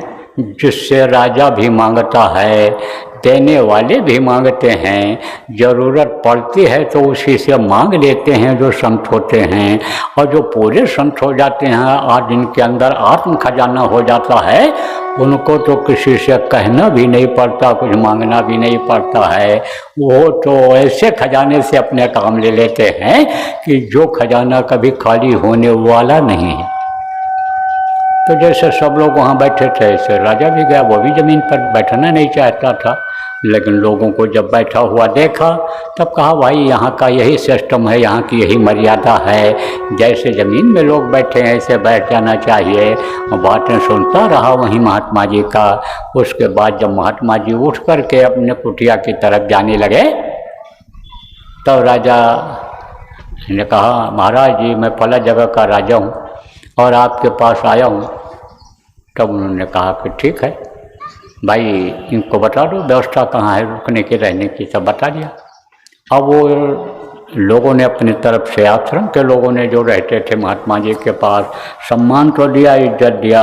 जो साफ सुथरी जगह थी, जहाँ ओढ़ने बिछाने का थोड़ा सा व्यवस्था ठीक था, या जो उस तरह का थोड़ा अच्छा रहन सहन वाला आदमी था, उसके साथ उन्होंने कर दिया। उसी ने अपना बिस्तर दे दिया, वो कर दिया, सब इंतजाम करा दिया। राजा भी कुछ थोड़ा बहुत लेकर आया था तो वो उसके लिए भी इंतजाम हो गया, वो अपने पास से ही अपना व्यवस्था बना लिया। अब वहाँ जहाँ भोजन भंडारे में मिलता था वहाँ पर थोड़ा सम्मान के साथ तो लोग ले गए कि भाई राजा हैं ये, यह हमारे राज्य, हम इनके राज्य में रहते हैं, ये हमारे राजा हैं, मालिक हैं, व्यवस्था करते हैं, और मेरी ही व्यवस्था नहीं, मेरे परिवार की ही व्यवस्था नहीं, ये जितने भी हमारे जैसे कुनबे के लोग हैं, इस राज्य के जो लोग हैं, ये सबकी व्यवस्था करते हैं, तो थोड़ा सम्मान इनको तो देना चाहिए।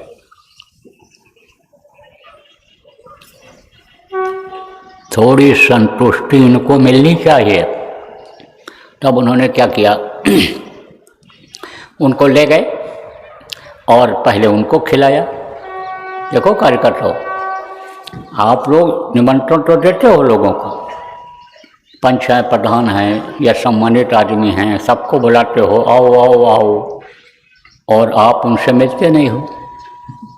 वो तो वहाँ सम्मान देते हैं, भाई धार्मिक आदमी हैं, निमंत्रण देने आए हैं, साधु महात्मा के लिए जो कार्यक्रम करवा रहे हैं उन्हीं के लिए निमंत्रण देने आए हैं, बातचीत ठीक है इनकी, अच्छी बात बताते हैं, तो वो तो आपको सम्मान देते हैं, और जो भी उनको आदर सत्कार जो भी होता है दरवाजे का वो करते हैं, और आप उनका यहाँ नहीं कर पाते हो, तो खराब लगता है आदमी को कि नहीं।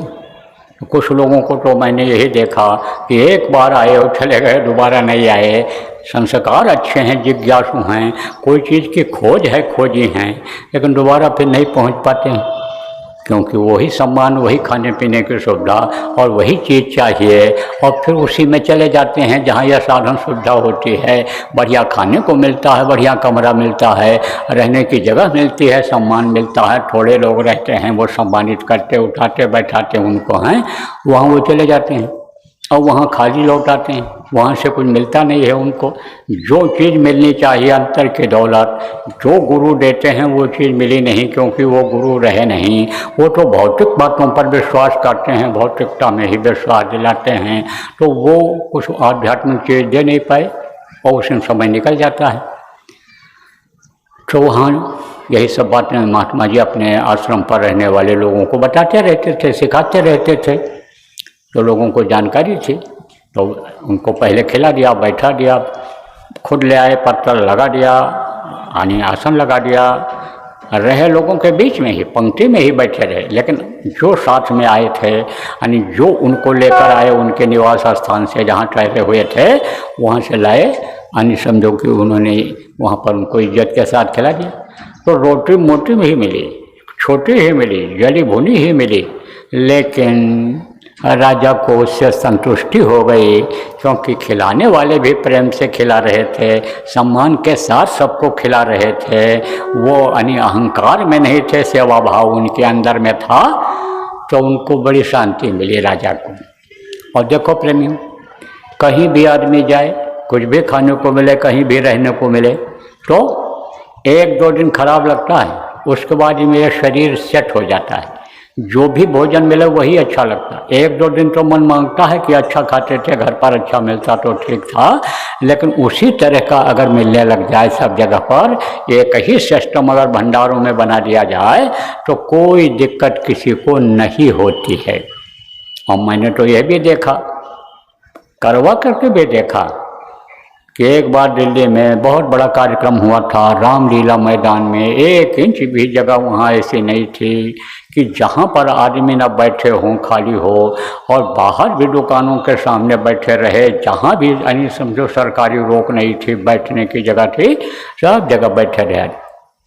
तो अब वो बेचारे जाएँ कहाँ, जगह जगह पर ठहराया गया था उनको, क्योंकि वहाँ ठहरने की जगह नहीं थी, लेकिन सत्संग सुनने के लिए जब लोग आते थे तो भंडारा वहीं चलवाया गया था। तो भंडारे कई गए थे, तो हम भंडारे जो पहले तो पहुँचे लगा दिए थे, तो हमने कहा भाई ऐसे पेश नहीं पड़ेगा, इनके ट्रकों को तो दूसरी जगह खड़ा करा दो, इनका राशन एक जगह पर रखवा दो, और भंडारियों को लेकर के एक जगह पर, और 24 घंटा भंडारा चलाओ, टाइम कुछ न रखो, जब जो पहुँचे खाए, और एक ही तरह का भोजन बनाओ। क्या बनाओ? रोटी बाटी और खिचड़ी। तो वहाँ पर लोगों ने बताया कि हमारा पेट ठीक हो गया, खूब बढ़िया लैट्रिन हो रही, खूब बढ़िया से पेट साफ हो रहा है, और एकदम बदन हल्का है, और कोई भी सिर में दर्द नहीं, कोई भी टेंशन नहीं मालूम पड़ रहा है, और खूब मन लग रहा है सत्संग सुनने में, भजन करने में। तो यह सेट हो जाता है शरीर, कुछ दिन के बाद। मन तो मांगता रहता है, लेकिन मन अगर मर गया तब ये सेट हो जाता है शरीर। तो राजा का भी सेट हो गया, राजा को अच्छा लगने लगा। अब फिर उसके बाद 2-1 दिन सत्संग सुना, तब राजा को ये विश्वास हो गया कि हाँ भाई, समझो कि ये महात्मा हमको वो चीज़ दे सकते हैं कि जो हमारे अंदर कमी है वो पूरी हो सकती है। लोग भी बताते समझाते रहते थे, लोगों की भाव और भक्ति देखते रहते थे कि महात्मा जी के प्रति कैसी है। महात्मा जी का भी प्यार लोगों को मिल रहा था, लोग महसूस कर रहे थे, राजा को भी अंदर अंदर से प्यार उनका मिल रहा था, तो विश्वास हो गया। तो एक दिन फिर राजा ने कहा, महाराज जी मैं इस काम के लिए आया हूँ, तो हमको आप दवा दे दीजिए। तब बोले, अच्छा बच्चा, दवा तो दे दूँगा आपको, लेकिन वो जड़ी खोज करके लानी पड़ेगी। जड़ी पिलाऊंगा आपको और आपका ये रोग खत्म हो जाएगा। फिर 1-2 दिन बीता तो कहा, महाराज जी हमको आप जड़ी दे दो। बोले, भाई खोज करके लाना पड़ेगा, जाऊंगा भी 1 आध दिन। फिर एक दूसरे दिन कहा, बोले अच्छा जाता हूँ। चले गए अकेले, तो ले आए। क्या ले आए? जड़ी बूटी पत्ता, इसमें बड़ी ताकत है, पूरे शरीर के मर्ज को ये दूर कर देता है। या आपका साग सब्जी है, या सूखी रोटी है, यह सब मर्ज को ख़त्म करती हैं। यह इसमें पूरे तत्व मिल जाते हैं, तो तत्व मिल जाते हैं तो तत्वों की कमी से रोग होता है। और इनमें पत्तियों में, फूल पत्तियों में, इनमें फलों में और इनमें आपके साग सब्जियों में सारे तत्व मौजूद रहते हैं, किसी में कोई किसी में कोई। तो देखो, कोई भी आयुर्वेदिक चिकित्सक होता है जो नेचुरोपैथी यानी प्राकृतिक चिकित्सक होता है, इन सब चीज़ों को पिलाता है, ये पत्ती वो पत्ती और ये फल और ये सब, इसको ऐसा खाओ ऐसा करो, तो तत्व पूरे हो जाते हैं। तो जानकारी थी महात्मा जी को, तो महात्मा जी ले आए और बट्टे उसको तैयार किया। 3 गिलास बनाया, 1 गिलास पिला दिया राजा को। तो राजा पीते ही राजा के अंदर में काम वासना बढ़ने लग गई, जगने लग गई। तो राजा चल पड़ा, बोला भाई आदेश ले लिया जाए, अब जिस काम के लिए आए थे वो काम हमारा पूरा हो गया। तो कहते हैं ना कि गंजेड़ी यार किसके और दम लगा करके खिसके, जैसे बहुत से सत्संगी होते हैं, बस वो स्वार्थ में 2 बात हमको बता दो, दुआ दे दो, आशीर्वाद दे दो, कुछ करना ना पड़े, फिर भग जाते। और बताओ वो भी वो लोग नहीं करते, मनमुख होते हैं। गुरमुखता होनी चाहिए, जो गुरु कहें करो तुमसे करना चाहिए, समझना चाहिए। तो अब आप ये समझो प्रेमियों, जैसे गांजा पीने वाले होते हैं जब तक गांजा न पिलाओ उनको, तब तक जो काम चाहो करा लो, और जहाँ पिला दोगे कहाँ वो रुकने वाले नहीं, सनक में ही चल देते हैं। कोई रास्ते में भी मिल जाए और कुछ पूछे कहा है तो कोई जवाब नहीं देते, बस उनका निशाना कहाँ होता है, हमको घर पहुँचना है। ऐसे राजा भी चल पड़ा। लेकिन फिर राजा ने सोचा कि कहीं ये अंग्रेजी दवाओं के असर जैसा न हो, कि जैसे अंग्रेजी दवाएं असर करती हैं, तुरंत असर करती हैं, लेकिन कुछ समय के बाद उसका असर ख़त्म हो जाता है, तो फिर वही रोग उभर करके आ जाता है। तो कहीं ये एंटीबायोटिक टाइप की चीज़ न हो। तो थोड़ा सा और जानकारी महात्मा जी से कर लिया जाए। तब फिर लौट करके आया और कहा, महाराज जी अब ये दवा आपने दिया है, दया किया है, तो थोड़ी सी दया आप हमारे ऊपर और कर दो, हमको जो है थोड़ी दवा पिला दो और पिला दो, या दवा दे दो, हम वहाँ पी लेंगे और हमारा ये कहीं नशा उतर न जाए, यही नशा बना रहा है। तो यही नशा बना रहा है, उसके लिए दवा दे दो। तो बोले, तो राजा आज और तो रुक जा। बोले, महाराज अब न रोको, अब तो हमारी इच्छा मन दूसरी तरफ जा रहा है, और वो इच्छा और उसकी पूर्ति जब हम घर पहुँचेंगे तभी हो पाएगा, नहीं तो यहाँ साधुओं के यहाँ वो इच्छा की पूर्ति कहाँ हो सकती है, यह काम वासना हमारी कहाँ ठंडी हो सकती है। तो महात्मा के भी समझ में आ गया कि भाई इस समय इसको छेड़ना जरूरी नहीं है। तब बोले, अच्छा पिलाता हूँ तुझको। तो वो पट्टी बची थी जो जड़ी बची थी, पटा उन्होंने महात्मा जी ने और 6 गिलास बनाया। तो पहले तो 1 गिलास राजा को पिलाया था, 2 गिलास खुद पी गए थे, और अब की बार 4 गिलास खुद पी गए महात्मा जी, और 1 गिलास आप पे समझो कि उसको पिला दिया। किसको पिला दिया? राजा को पिला दिया। 2 गिलास राजा को पिला दिया, 1 गिलास खुद पी गया। तो जब पी गया राजा तो गया, तो रात भर आतुर रहा, रात भर आतुर रहा। किसमें आतुर रहा? काम वासना में मस्त रहा। राजा लोग क्या होते हैं? भोगी होते हैं, और भोग में ही उनका जीवन बीत जाता है। वो योग नहीं कर पाते हैं, वो साधना नहीं कर पाते हैं। जैसे पैसे में लिप्त लोग आज नामदानी होते हुए भी साधना नहीं कर पाते हैं, नाम धुनी नहीं कर पाते हैं, सत्संगी कहलाते हुए भी यानी वो समय समय पर सेवा देते, सेवा करते हुए भी साधना नहीं कर पाते हैं, ऐसे लोग अपने जीवन के साथ धोखा देते हैं। भोग में ही जीवन बिताने वाला राजा जब शरीर छोड़ता है तो किसके सामने पेश होता है? यमराज के सामने पेश होता है, और यमराज उसका हिसाब करते हैं। जब ये हिसाब करते हैं यमराज, तब यमराज उनको डांटता है, कहाँ गई तुम्हारी फौज जो तुम्हारे आगे पीछे चलती थी, जिस पर तुमको घमंड था, भरोसा था, वो कहाँ है इस समय पर? वो क्या तुम्हारे काम आएगी बचाने से? ये हमारे जल्लाद खड़े हैं, ये अभी तुमको सजा देना शुरू कर देंगे मेरे हुक्म पर, तो इनसे कौन बचाएगा? बोल राजा। उस समय तो तेरे अहंकार था कि हमारे पास बहुत धन है और हम धन से सब काम कर लेंगे। अब वो हीरे मोती जवाहरात जिसके लिए तूने कत्ल किया, जिसके लिए तूने फौज को कटवाया मरवाया, वो जो पाप हुआ, आत्महत्या का पाप लगा, जानवरों को मार मार करके तू खाता रहा, खिलाता रहा लोगों को, उसका भोग करता रहा, यानी मीट मछली बनवा करके लोगों को खिलाया, अच्छा से अच्छा बावर्ची से खिलाया खाया। आप ये समझो वो जो हत्या है उसका पाप जो तेरे को लगा है, उससे कौन बचाएगा तेरे? जिससे तेरी काम वासना जगी और तूने एक नहीं कई नारियों के अस्तित्व को खत्म किया।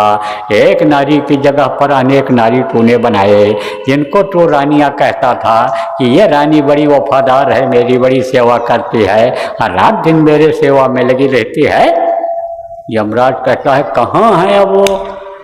अब तो तुमको राजा सजा भोगनी पड़ेगी। और रोता है, चिल्लाता है, माफ़ी मांगता है, लेकिन उस समय फिर माफ़ी नहीं होती है। उस समय पर तो सज़ा मिलती ही मिलती है, उस समय कोई माफ़ी नहीं होती है। माफ़ी का समय कब रहता है? जब मनुष्य शरीर में आदमी रहता है, तब रहता है। उस समय धन के अहंकार में, बल के अहंकार में, मान प्रतिष्ठा के अहंकार में आ जाता है तो कहीं झुकता है। अरे माफ़ी मांगने के लिए जैसे कोई चीज़ ऐसे हाथ फैला के मांगा जाता है, ऐसे छोटा बन करके मांगना पड़ता है, पैर छूना पड़ता है झुक करके, तो कहीं झुक करके पैर छू पाता है, माफ़ी मांग पाता है, छोटा बन पाता है? नहीं बन पाता अहंकार। तब वो हुक्म दे देता है कौन? यमराज, ले जाओ इनको सजा दो। कई नारियों को इसने बर्बाद किया, कई लोगों का धन इसने हड़पा, कई लोगों के आंसू बहवा दिया इसने, कईयों को विधवा करवा दिया इसने, मरवा करके उनके पतियों को। ले जाओ अब इनको सजा दो। हुक्म पाते ही ऐसे पकड़ते हैं यमराज के दूर पैर को, और घुमा घुमा करके ऐसे फेंक देते हैं, इससे गिर जाता है, चिथड़े चिथड़े उड़ जाते जिसको कहते हैं।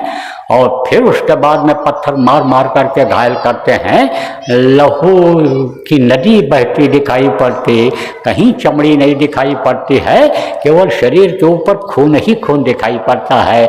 इन रों के अंदर से खून निकलने लगते हैं, नसें फटती हैं, बेहोश हो जाता है, पड़ा रहता है, उठ नहीं पाता है। फिर कहते हैं ले जाओ इनको नरकों में डाल दो, और वहाँ पर सजा जब भुगतने लगती है फिर जब भोगने लगता है दूसरे लोग पेश होते हैं उनको सजा बोलता है, वहाँ तो लाइन लगी रहती है। अरे आपको क्या पता है, आप तो अपने अच्छी जगह पर बैठे हो, देश का सम्मान मिल रहा, विदेशों का सम्मान मिल रहा, प्रांत सूबा और जिला वालों का सम्मान मिल रहा, आपको अपने समाज का गांव का सम्मान इज्जत मिल रहा है, और सम्मान इज्जत के लिए धन के मोह में अपने चरित्र को भी गिरा लेते हो। और जब यानी समझो कि वो आदत आ जाती है शराब कबाब शबाब की, तो पाप के बोझ से जो दबे जा रहे हो, आपको क्या पता है एक दिन यम की अदालत में यानी जाना पड़ेगा, और वहाँ पर उनके यानी कहने के अनुसार सजा भोगनी पड़ेगी, माफ़ी नहीं होगी। इस चीज़ को सुनते हो प्रार्थना में, लेकिन उस पर ध्यान नहीं देते हो, अमल नहीं करते हो, चेतावनी पर ध्यान नहीं देते हो, अमल नहीं करते हो, तो एक दिन ये आएगा, सबके ऊपर आएगा, सबका हिसाब किताब होता है शरीर छूटने के बाद में। तो राजा क्या रानियाँ थीं, एक नहीं कई थीं, तो वो रात भर वो परेशान रहा। सुबह उठा जब, तब सोचा उसने कि भाई 3 गिलास की दवा में तो हमको यह नशा रहा, और 6 गिलास पी गए बाबा जी। तो बाबा योगी नहीं, त्यागी नहीं, तपस्वी नहीं, वो भोगी हैं, छुपे छुपे रात को ये काम करते हों। नहीं, उनका नशा कहाँ आने ख़त्म होगा, कैसे ख़त्म होगा ये। अब उनको क्या पता है कि काम न जीता, क्रोध न जीता, लोभ मोह को छोड़ दिया, तुम नाम जपन क्यों छोड़ दिया। नाम जपना जो छोड़ देते हैं उनको क्या पता रहता है कि काम वासना कैसे जीती जाती है, क्रोध लोभ मोह अहंकार को कैसे खत्म किया जाता है, शील क्षमा संतोष विरह विवेक कैसे लाया जाता है, उनको क्या पता। वो तो अज्ञानी। चल पड़ा राजा, बरस पड़ा आकर के महात्मा जी के ऊपर, महात्मा जी के ऊपर बरस पड़ा कि आप योगी नहीं हैं, त्यागी नहीं हैं, साधक नहीं हैं, महात्मा नहीं हैं, आप भोगी हैं। अरे बोले राजा शांत हो जा, ऐसी बात क्यों करता है अज्ञानता में, न जानकारी में। बोले हमको जानकारी हो गई, 3 गिलास के जड़ी बूटी से जो आपने पिलाया, और रात भर मैं परेशान रहा, काम वासना में मस्त रहा, और आप 6 गिलास पी करके कैसे हजम किए होगे। आपका कच्चा चिट्ठा तो सब मेरे सामने आ गया, अब आप कितनी भी सफाई दोगे तो विश्वास नहीं होगा। बोले राजा विश्वास तो करना पड़ेगा तुझको, अभी कराता हूँ। विश्वास नहीं होगा तो तू कैसे मेरी बात को मानेगा, और हमारा काम क्या है विश्वास दिलाना। विश्वास ही फलदायी होगा अगर विश्वास करेगा तो। तब महात्मा ने कहा अरे राजा हमसे थोड़ी भूल हो गई, जो मैंने तुझको दवाई पिलाई, मुझको तो ऐसे को पिलाना चाहिए था कि जिसके बहुत दिन तक काम आता। ये दवा तो केवल 7 दिन काम आएगी तेरे, 7वें दिन यानी समझ लो तू मर जाएगा, 8वें दिन तू मर जाएगा, आज के 8वें दिन। राजा ने कहा है मर जाऊंगा? हाँ मर जाएगा, तू जिंदा नहीं रहेगा। उसका सारा नशा उतरा। कैसे उतरता है? जैसे थर्मामीटर का ऐसे झटक दो पारा उतर जाता है, जैसे ब्लड प्रेशर का पारा उतर जाता है। अरे बहुत लोग नहीं जानते होंगे, आप जो पढ़े लिखे नहीं हो, लेकिन दूध उबलता देखे हो, दूध उबलता है गर्मी से, और उसी में 2 बूंद पानी डाल दो, ठंडा पानी, तो बैठ जाता है नीचे, उबलना खत्म हो जाता है। इसीलिए कहा जाता है कि और कोई आग हो तो आप हो पानी, और जान कर अनजान होई सोई है ज्ञानी। अगर कोई आप समझो कि गुस्सा करता है तो तुम ठंडे पड़ जाओ, तो उसका गुस्सा शांत हो जाएगा। और कोई एक बोला 2 बोल दिया आपने, एक गाली दिया 4 गाली आपने दिया, तब तो मारपीट हो जाएगी, जूता लात सप्पड़ लप्पड़ सब चल जाएगा। पहले तो मल युद्ध होगा, बातों का युद्ध होगा, और फिर कोर्ट कचहरी तक वो मामला चला जाएगा, बढ़ जाएगा झगड़ा, परेशानी बढ़ जाएगी। तो इसीलिए कहा जाता है कि थोड़ी देर के लिए गुस्सा रहता है, गुस्से को पी जाओ, चल जाओ वहाँ से, सुनो ही नहीं उसकी बातों को। तो महात्मा जी की बात को सुन करके राजा घबरा गया, सारा नशा उसका उतर गया, सारा गुस्सा उतर गया कि भाई यह धन दौलत ये किस काम आएगा। पुत्र की प्राप्ति के लिए यानी ये रोग को मैंने ठीक करने के लिए इनसे दवा लिया था कि हमारी नपुंसकता खत्म हो जाए, नपुंसकता खत्म हो जाए यानी समझो, और हम बच्चा पैदा करने लायक हो जाएं, बच्चा पैदा कर लें, संतान पैदा कर लें, तो अब तो वो कुछ नहीं हो पाएगा। और यही रानी और यही धन दौलत, यही रुपया पैसा अब तो हमारे कोई काम नहीं आएगा जब हम मर जाएंगे। तब उसको आत्मज्ञान हुआ। जिस चीज़ को आप भूल जा रहे हो, लोग भूल जा रहे हैं कि मौत खड़ी है सामने, कल किसी ने नहीं देखा है। जैसे कहा कि आज ही कर ले नहीं तो बाद में पछताएगा, कल के लिए कर रहा कल देख पाएगा नहीं देख पाएगा। सोचो आप कि रात को आप सो तो कोई गारंटी है कि सुबह देख लोगे? कोई भी दूसरा दिन नहीं देखता है।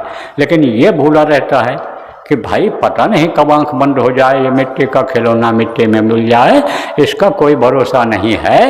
ये तो पानी के बुलबुले की तरह से है, जैसे पानी बरसता है बरसात में और बूंदें गिरती हैं, बुलबुले निकलते हैं, लेकिन देखते देखते बुलबुले खत्म हो जाते हैं। उसी तरह से यह है। ये सोचते नहीं है लोग कि ओला पत्थर गिरता है, मजबूत रहता, ठोस रहता है, बड़ा रहता है, लेकिन देखते देखते घुल जाता है, पानी बन जाता है और फिर उसके बाद कीचड़ बन जाता, कीचड़ भी सूख जाती है, उसका अस्तित्व खत्म हो जाता है, उसका एकदम से नामो निशान खत्म हो जाता है ओला पत्थर का। ऐसे ही तन बिन से जैसे जल ओरा, जग जम जाल करत है जोरा, तरह तरह से समझा करके महात्मा लिख करके गए। तो इन सब चीज़ों को आदमी भूला रहता है, लेकिन जब मौत सामने आ जाती है तो उसका उपाय करता है। तब उसको फिर ये विश्वास हुआ, सुई वहीं पर आ गई कि भैया महात्मा है और यही बता सकते हैं, कर सकते हैं इसका उपाय।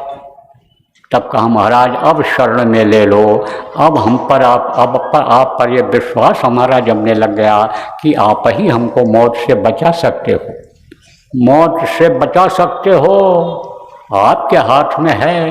आप अगर हमारे सामने रहोगे, आपके सामने मैं रहूँगा तो मौत नहीं आएगी, यमराज के दूत नहीं आएंगे, वो दूर से ही हट जाएंगे। जब समय टल जाएगा तब फिर वो जल्दी नहीं आएंगे, तो आप मेरे ऊपर दया करो। तब बोले तो तू रुक जा, यहीं रुक जा। हाँ वो रुका तो हुआ, लेकिन उसको ये याद आती रही कि ऐसा न हो 8वें दिन ख़त्म हो जाए, 8वें दिन ख़त्म हो जाए। खाना पीना कम कर दिया, वो कर दिया, और जो भी उधर का अहंकार था सब खत्म कर दिया। थोड़े समय के लिए भूला, जैसे आपको बताया जाता है कि जब भजन करने के लिए बैठो, ध्यान लगाने के लिए बैठो तो सब कुछ भूल जाओ। यही समझ लो हम दुनिया संसार में नहीं हैं और हमारे लिए कोई भी चीज़ नहीं है। उधर मन को मत ले जाओ, मत उधर दौड़ाओ। जैसे आपको बताया जाता है भजन करते समय केवल एक निशाना, एक लक्ष्य है कि जो आवाज़ बताई गई पकड़ने के लिए, उसी आवाज़ को पकड़ने के लिए ध्यान लगाओ। जो ध्यान लगाने के लिए बताया गया कि अंतर में दर्शन करो देवी देवताओं का, प्रभु का, गुरु का, उसी में मन लगाओ, इसीलिए तो कहा गया। तो अब इधर ध्यान लग गया उसका कि भाई बचेंगे कैसे और हमारा उद्धार कैसे होगा। हमने तो बहुत मारा काटा, वास्तव में अपराध किया है, जो महात्मा जी बताते हैं वो सारी बातें मैंने की हैं। तो हमको तो अब सेवा करनी चाहिए, और इतनी सेवा करनी चाहिए कि हमारे हाथ की ये रेखाएँ घिस जाएं, हमारा चलते चलते तलवा का ये रेखाएँ ख़त्म हो जाएं। इतना दौड़ दौड़ करके हमको सेवा करनी चाहिए, हमको इतना मेहनत करनी चाहिए, इतना पसीना बहाना चाहिए कि जैसे हमारे जितने भी खराब खून हैं, विकार हैं, जो हमारे अंदर आए हैं, जो हमने मांस खाया, मछली खाया, अंडा खाया, शराब पिया, ताड़ी पिया, अफीम खाया, वो उससे जो खून बेमेल हुआ है वो पसीना बन करके निकल जाए। खूब सेवा करता दिन रात, भूल गया अपने को कि मैं राजा हूँ कि क्या हूँ। तो 8वें दिन में गुरु ने दया किया और उसकी गलतियों को माफ़ कर दिया। गुरु ही माफ़ कर सकते हैं और कोई माफ़ नहीं कर सकता इस मनुष्य शरीर से किए हुए पाप को, मनुष्य शरीर के लिए कमाए हुए धन को, यानी अपराध को कोई क्षमा नहीं कर सकता, केवल समर्थ गुरु ही कर सकते हैं। तो महात्मा जी समर्थ थे, महात्मा जी यानी सब चीज़ की जानकारी थी उनके अंदर। समर्थ गुरु, संत सतगुरु, वक्त के गुरु वो थे। तो उन्होंने जब माफ़ कर दिया और इच्छा किया कि राजा रह जाए कुछ दिन तक, तो राजा रह गया, फिर बच गया। वो संकट, वो समय टल गया। मौत उसकी टल गई तो टल गई। यमराज ने कहा जाओ ले आओ, और नहीं ले जा पाए समय से तो ध्यान हटा लिया उधर से।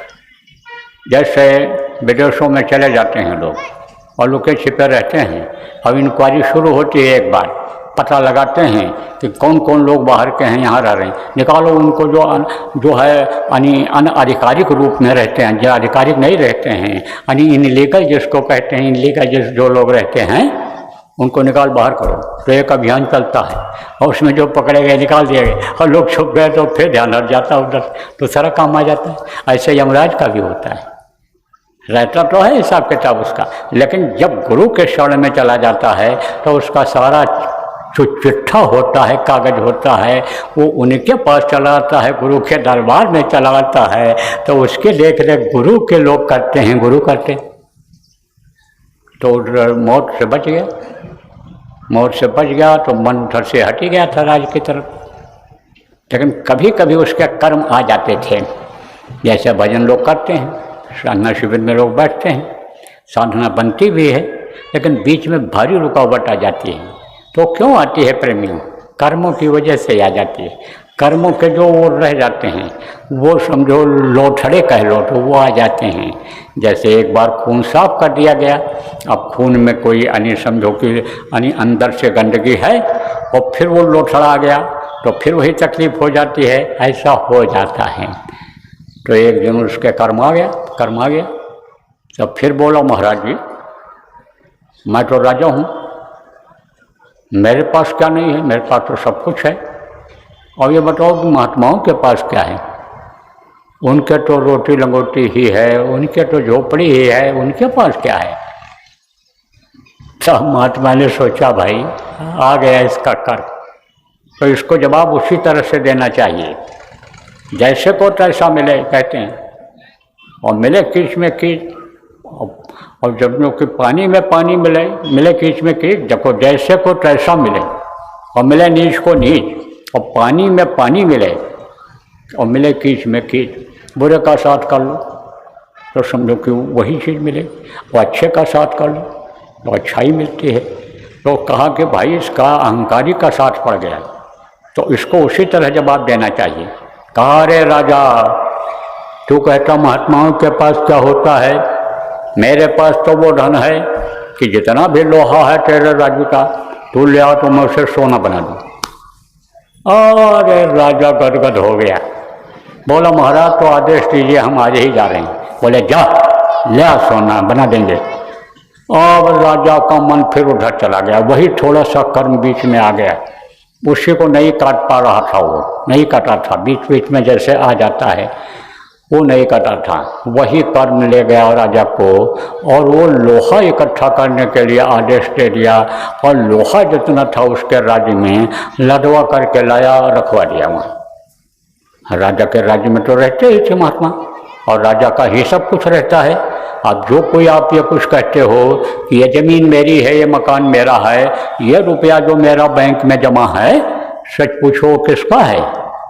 वो भारत सरकार का है, वो मध्य प्रदेश सरकार का है, जब चाहे उसको वो ले ले, आपको कुछ भी न मिले, जब चाहे ये उसका है। ऐसे ही राजा का तो सब था ही, खेतों में डलवा दिया लोगों को, कौन रोकता राजा के उस चीज़ को डलवाने? ओ मीलों लंबे पत्थर वो लग गए लोहे के ढेर। अब बोला एक दिन से जब ले आए महाराज, ये ले आए, बोला ठीक है बना देंगे। फिर बैठाने लगे और सत्संग सुनाने लगे, बढ़िया सत्संग, जब आध्यात्मिक सत्संग सुनाया तो फिर उसके संस्कार जब गए, फिर अच्छे कर्म जब आ गए, तब फिर उसका ध्यान उधर से हट गया। और फिर इसकी इच्छा हो गई कि हम अब नामदान ले लें। जब उसको यह मालूम हो गया कि यही नाम तेरे संग रहेगा, पावेगा विश्राम, इसी से आराम मिलेगा, यही ध्वन्यात्मक नाम, यही शब्द भेदी नाम अगर हमारे पकड़ में आ गया तो हमारा सब काम बन जाएगा, हमारा लोक भी बन जाएगा, परलोक बन जाएगा। और जिसने नाम की कमाई किया, अनि सुमिर पवन सुत सुंदर पावन नामू, अपने बस कर राख्यो रामू। जब हम इनका सुमिरन करेंगे कि जिससे अनि सुमिर करके याद करके राम को अपने बस में हनुमान जी ने कर लिया था, ये चीज़ जब समझ में आ गई तब उसने कहा नाम बख्श दो हमको, नामदान दे दो। नामदान ले लिया और नाम की कमाई करने लग गया जब। और अंतर में उसको जब मिला ओ सोने के ही पहाड़, ओ हीरे के ही खजाने, वो चमकते हुए हीरे की एक ठो उतार कर ले आओ यहाँ, तो पूरी दुनिया में उसकी चमक से रोशनी हो जाए। तो जब देखा उसे गया ऊपर, तब उसको बड़ी संतुष्टि हुई। और फिर आप ये समझो कि लोहा की तरफ से ध्यान उसका हट गया। वो तो सोने सोना देख रहा, वो तो सोने के ही मकान में वहाँ आराम कर रहा है। ऊपर जब गया वहाँ तो मणियों और मोतियों से जड़े कंगूरे दिखाई पड़ रहे हैं। वहाँ पर तो ये तालाबों के भी चबूतरे और सीढ़ियाँ या सब रात में जड़ी दिखाई पड़ रही, और उसमें वो नहा रहा है और उस पर वो चल रहा है।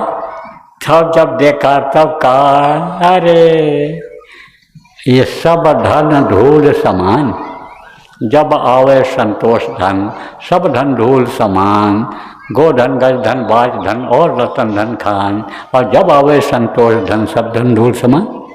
तब उसको इससे संतुष्टि हो गई, संतोष हो गया। अरे ये हमको कुछ नहीं चाहिए, हमको तो वही दौलत बराबर मिलती रहे, वहीं हम आते जाते रहें, सैर करते रहें, वो हमारा न बंद हो जाए। तब फिर जैसे आपको बताया कि साधना करते करते बीच में कर्म आ जाते हैं लोगों के, तो रुकावट आ जाती है। अच्छी साधना बनती है लेकिन रुकावट आ गई, कर्म आ गए या कोई कर्म बन गए, खान पान की वजह से, गलत साथ पड़ जाने की वजह से उसके कर्म आ गए, तो रुकावट आ जाती है। इसीलिए कहा जाता है कि आश्रमों पर जब जाया जाए, जब गुरु के पास जाया जाए, तो अपना ही खाया जाए, अपना ही ले जाया जाए, अपना ही बिस्तर पर लेटा जाए, कोई भी खर्चा वहाँ का ना इस्तेमाल किया जाए, क्योंकि वहाँ का जो धन होता है आश्रमों का, वो सबका दिया हुआ होता है। और तरह तरह की इच्छा लेकर के लोग देते हैं कि हम कत्ल का मुकदमा जीत जाएँ, हमारा कोढ़ ठीक हो जाए, हमारे बच्चे पैदा हो जाएँ, हमारा दुश्मन मर जाए, तरह तरह की इच्छा लेकर के देते हैं लोग, और उसको आदमी खाता है तो उससे कर्म आ जाते हैं। इसीलिए तो बताया जाता है अपना इस्तेमाल करना चाहिए। तो एक दिन फिर कर्म आ गए राजा के, तो उसमें रुकावट आ गई। अब जब रुकावट आई तब फिर उधर ही ध्यान चला गया। फिर कहा गया महात्मा जी से, महाराज जी ये लोहे पड़े हैं, इनको आप सोना बना दो, हम लेकर चले जाएं। तब महात्मा जी ने कहा क्या बना दें? अरे भाई राजा, मैं सोच रहा था कि तेरे रिश्तेदारी के जो खास हैं, सबसे खास रिश्तेदारी कहाँ होती है? खास होती है ससुराल, क्योंकि जीवन साथी देती है, सेवा करने वाले को ससुराल देती है, ससुर लोग देते हैं। सेवा करेगी, अर्धांगिनी बनेगी, काम में हमारे जीवन में मदद करेगी, तो खास सबसे खास ससुराल होती है। तो कहा तेरे ससुराल वाले राजा का भी लोहा हम सोच रहे हैं कि अगर आ जाए तो ले आ, तो उसको भी सोना बना दें। और ये बोला महाराज तो बहुत बढ़िया। अब गया लडवा के ले आया, लडवा के ले आया, डलवा दिया और उनको भी बुलवाया लिया परिवार के लोगों, चलो महात्मा जी सोना बनाने जा रहे हैं। तो विश्वास तो था ही, क्योंकि एक दूसरे की मदद करते थे, और मदद करते थे तो उस मदद से लोगों को फ़ायदा हो जाता था, लाभ हो जाता था। मुसीबत तकलीफ़ में एक दूसरे के काम आते थे, फ़ायदा कराने में काम आते थे, अनुभव देते थे। जब तो विश्वास तो था ही, लडवा के लिया, डलवा दिया। वो भी वहाँ सत्संग सुनने लगे, वो भी वहीं पर अपना लीन हो गए, उसी तरह से जैसे रहना था परिवार वाले सब रहने लग गए, ससुराल वाले। तब फिर एक दिन अब भजन में लीन हो गया, ससुराल वाले उबने लग गए, और वो कहने लग गए कि जीजा कहो, कहने लग गए भैया कहो अब आप महात्मा जी से बना दें, कब तक यहाँ पड़े रहेंगे। फिर बोला गया, कहा महाराज जी अब सोना बना दो। बोले भाई राजा, मैं सोच रहा हूँ कि तुझको मैं उपाय ही क्यों न बता दूँ कि जिससे ये लोहा तू सोना बना दे, और इन्हीं का सोना, अपने ही राज्य का सोना नहीं, तेरे मामा फूफा और तेरे और भी रिश्तेदार हैं जो हित मित्र हैं, सब का लोहा तू सोना बना दे। और फिर तो सोना के मकान में रहे, रिश्तेदारी में जाए तो सोना के मकान में रहे, सोने के खान में रहे, सोने के बीच में रहे, तेरा सरल आभूषण सोने के हो जाएं, कपड़े सोने के हो जाएं, उनके हो जाएं, बोल राजा तो सोनापति हो जाए। अरे गाँव महाराज तो इससे अच्छा और कौन है। तब फिर कहे तब रुक जा। और वो फिर भजन भाव भक्ति करने लगा, सुनने लग गया। फिर याद दिलाया ससुराल वालों ने, कहो। तब फिर एक दिन बोला, कहा कि अब आप जो है हमको दे दीजिए वो दौलत। तब बोले कि अच्छा अब तो सबकी तरफ से जैसे ध्यान हटा करके और भजन में लगा रहा है और ध्यान में लगा रहा और सुमिरन कर रहा है, उसी में तो लीन हो जाए और तो कुछ न कर, बस तू 24 घंटा उसमें लीन हो जाए। 3 दिन के लिए लीन हो जाए, 5 दिन के लिए जैसा साधना शिविर लगवाई जा रही है समय, और कहा जा रहा है सब भूल करके इस काम को करो, इसमें लगो। उसमें कहा, इससे कहा तू लीन हो जाए। और लीन हो जाए, तब जब लीन हुआ तो उससे कर्म कटे। जब बैठने लग गया, तब बैठने से, चलने से, सेवा करने से, बोलने से सब कर्म करते हैं। जो मुँह से यानी आप ये समझो कि बोल करके पाप करा लिया, वो बोलने से नामधुनी जैसे अभी 3 दिन की शुरू होगी, 24 तारीख को शुरू होगी, 27 को ख़त्म होगी, इसी महीने में अखंड चलेगी। उसमें जब मुँह से बोलोगे नामधुनी, तो मुँह से जो पाप हो गया है वो उससे क्षमा होगा। आँख से देखने से जो पाप हो जाता है, कान से सुनने से जो पाप हो जाता है, वो सब उससे क्षमा होता है। जो सुनते भी हैं जोर जोर से नामधुनी, उनके भी कर्म करते हैं जब कान से वो सुनते हैं। जो बुरी चीज़ों को सुना, उन्होंने गंदी बातों को सुना और गंदा शरीर उनका हो गया, कर लिया, वो क्षमा होता है। हाथ से, पैर से, इसी तरह से सब करवा लेते हैं सेवा। तो लगा दिया उसी में, और लगा दिया, और उसको यह ज्ञान हो गया, अभ्यास हो गया कि नाम में वो ताकत है कि कितने लोहे को वो सोना बना दे, क्या न कर डाले, कितने को हीरा बना दे, क्या कर दे। ये पता जब उनको चल गया, तब राजा को याद आया कि जो ये लिखा है कि अनेक परोपकारी होते हैं, उपकारी होते हैं। संतों की महिमा अनंत अनंत, क्या उपकार, लोचन अनंत उघाड़िया अनंत दिखावनहार। जो ये लिखा है ये सत्य है। हम इनके कर्ज से उद्धार नहीं हैं। ये इन्होंने तो हमको ऐसी जड़ी दे दिया, ऐसी चीज दे दिया कि मीरा को जो मिला था, मीरा ने कहा था, पायो ने मैंने नाम रतन धन पायो। ये तो नाम रत्न है। ये सोना क्या है? सोना से कीमती रत्न होता है, हीरा होता है। ये होगा तेरी हीरा जैसी काया तो जल जाएगी मना। ये मनुष्य शरीर, ये मंदिर है, ये हीरा जैसा है। तब उसको ये ज्ञान हुआ, तब ये भान हुआ। तो प्रेमियों, आज 16 जनवरी 2026 को त्रयोदशी मासिक भंडारे के दिन आप लोगों को यही समझने की ज़रूरत है कि गुरु महाराज ने जो हमारे आप प्रेमियों को नामदान दे दिया, ये अनमोल चीज़ है। अब सच्चा गार्जियन, सच्चा मालिक घर का कौन होता है कि जो आगे की भी व्यवस्था बना देता है। उसको यह मालूम रहता है कि हमको शरीर छोड़ना पड़ेगा, तो हम इन बच्चों के लिए कुछ करके जाएं। तो पछले रहते रहते ही घर का मुखिया किसी न किसी को बना देता है परिवार में से ही। अब आप ये समझो कि जो देख रेख पिता करता था, जो काम पिता करता था, वो मुखिया करने लग गया, उस काम को वो करने लग गया, घर का ही आदमी। ऐसे ये जो संगत तैयार किया, ये जो परिवार तैयार किया, उसमें जो है मुझ नाचीज जैसे को जिम्मेदारी दे दी कि ये अब उस रत्न को देंगे, नामदान को देंगे।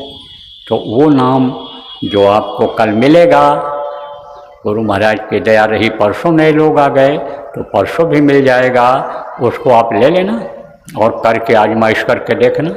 और जिनको गुरु महाराज से नामदान मिल गया है, आप लोग सब कुछ भूल करके और इसकी कमाई में अगर लग जाओगे तो 4 पदार्थ का चलता थे। सोना, लोहा, हीरा, मोती क्या है? 4 पदार्थ क्या है? अर्थ। अर्थ की कमी नहीं रहेगी, यह सब अर्थ में आ जाते हैं। यह सोना, चांदी, रुपया, पैसा, या धन में आ जाते हैं, धन की कमी नहीं रहेगी। अर्थ, धर्म और धार्मिकता में कमी नहीं रहेगी। धर्म के लिए लोगों ने क्या नहीं किया, कुर्बानी दे दिया धर्म के लिए। राजा हरिश्चंद्र ने धर्म की रक्षा के लिए राजपाट छोड़ दिया। राजा शो ने देखो अपने शरीर को काट काट करके और कबूतर के बदले में यानी चढ़ा दिया। क्यों? क्योंकि धर्म रह जाए, धर्म की रक्षा के लिए। तो धर्म भी आ जाएगा। अर्थ, धर्म, काम, मोक्ष और अशिला काम आप समझ जाओगे कि जिससे मोक्ष मिल जाए। तो ये 4 पदार्थ का चलता के, यह सब आपकी मुट्ठी में रहेंगे। तो बोलो जय गुरुदेव। तो बड़ा अच्छा रहा। त्रयोदशी आज पड़ गई। कार्यक्रम तो कल से शुरू है। कल आपको सुनाया जाएगा इसी टाइम 2 बजे। नए लोग आ जाएंगे तो उनको सत्संग की बातें बताई जाएंगी और आप लोग यहाँ रहोगे ही तो आप लोग यहाँ सुन लेना। और मान लो इक्का दुक्का कोई आसपास के आ गए हो, संस्कार आपके जग गए हैं तो आप लोग भी आ जाना और नामदान आपको मिल जाएगा। तो अब आज यह कार्यक्रम समाप्त होगा। तो ध्यान और भजन होगा, उसके बाद तक समाप्त होगा। तो पहले आप लोग ध्यान पर बैठ जाओ और उसके बाद फिर अभी भजन पर अपने आप बैठ जाना। आधा घंटा दोनों मिला के कम से कम करो, पौन घंटा भी आप कर सकते हो। उसके बाद तब आपकी छुट्टी हो जाएगी। इतना देर तो आप सत्संगों में बैठते ही हो, कोई ज़्यादा नहीं बैठा है आज भी। चलो कपड़ा ऊपर से, आँख बंद करो, ध्यान लगाओ, दूर देखो, अंधेरे में अंधेरा हो जाएगा, उसी में दूर देखो, एक जगह पर दृष्टि को टिकाओ, मन को रोको। जब तक इच्छा हो आप ध्यान पर बैठो और उसके बाद भजन पर बैठ जाना। आँख कान मुँह बंद कर लेना और अंदर में जो आवाज़ आ रही है उसको पकड़ने की कोशिश करना। बैठ जाओ सब लोग, जब कहूँगा तो खोलना। आँख और कान खोल दीजिए, खोलो सब लोग आँख और कान। जय गुरुदेव, जय गुरुदेव,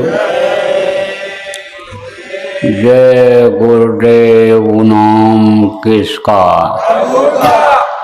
जय गुरुदेव। नाम किसका?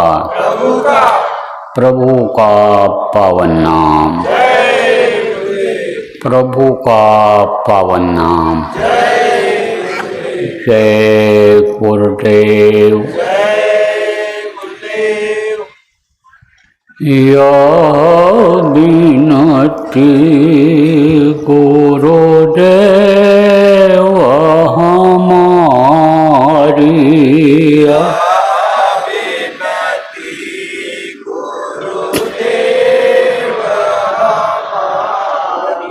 या विनती गुरुदेव हमारी,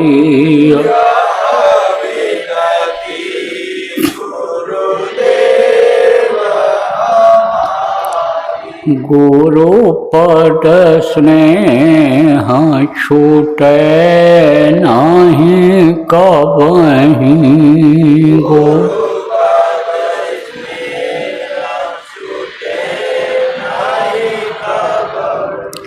भाव छूटे संसारी, भाव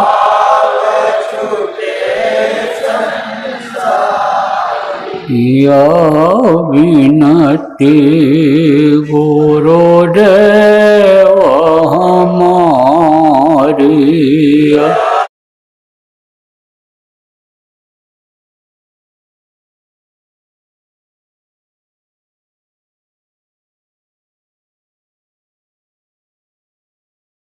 नहीं कबहीं गुरु,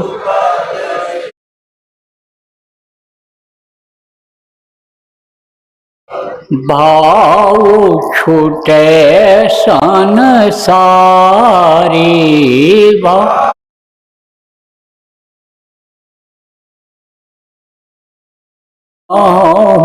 नाम आधारी,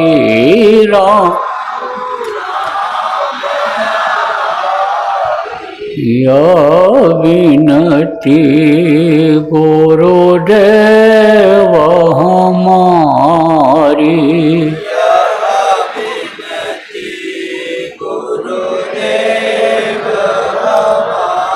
शब्द कूप की सूरत हमारी,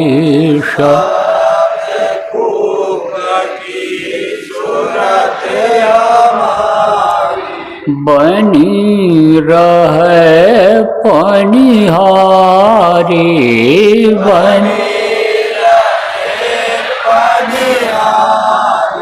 यह विनती गुरुदेव हमारी,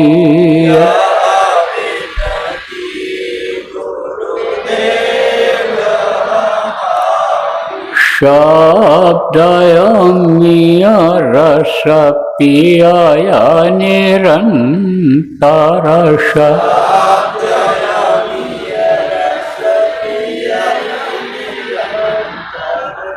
झूले अधर्म झारी जो,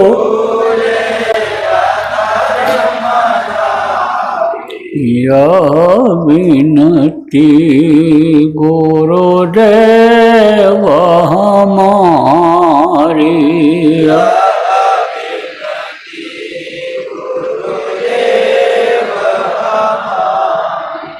सस कमल दल छिन में उतरे सा,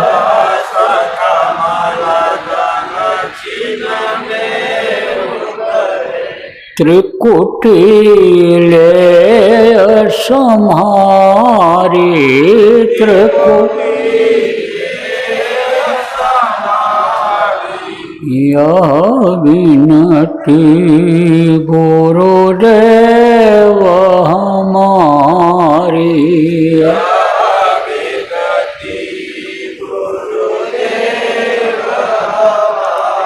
निरखय रूप हंस वह अपनाहि,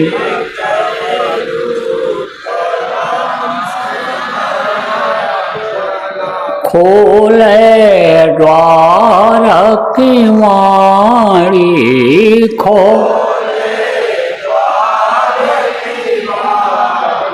यह विनती गुरुदेव हमारी,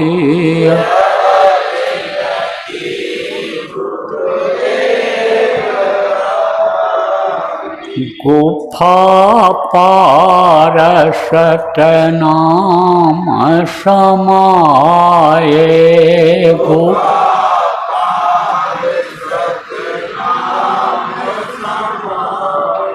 दुख सुख से होई न्यारी, दुख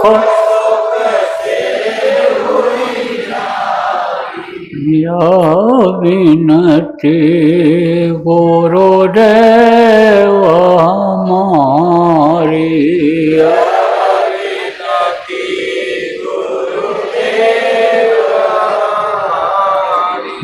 यह विनती दाता दयाल हमारी,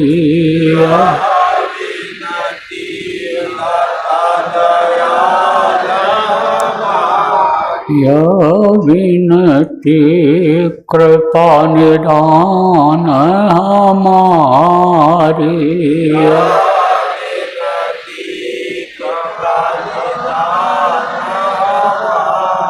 यह विनती गुरुदेव हमारी,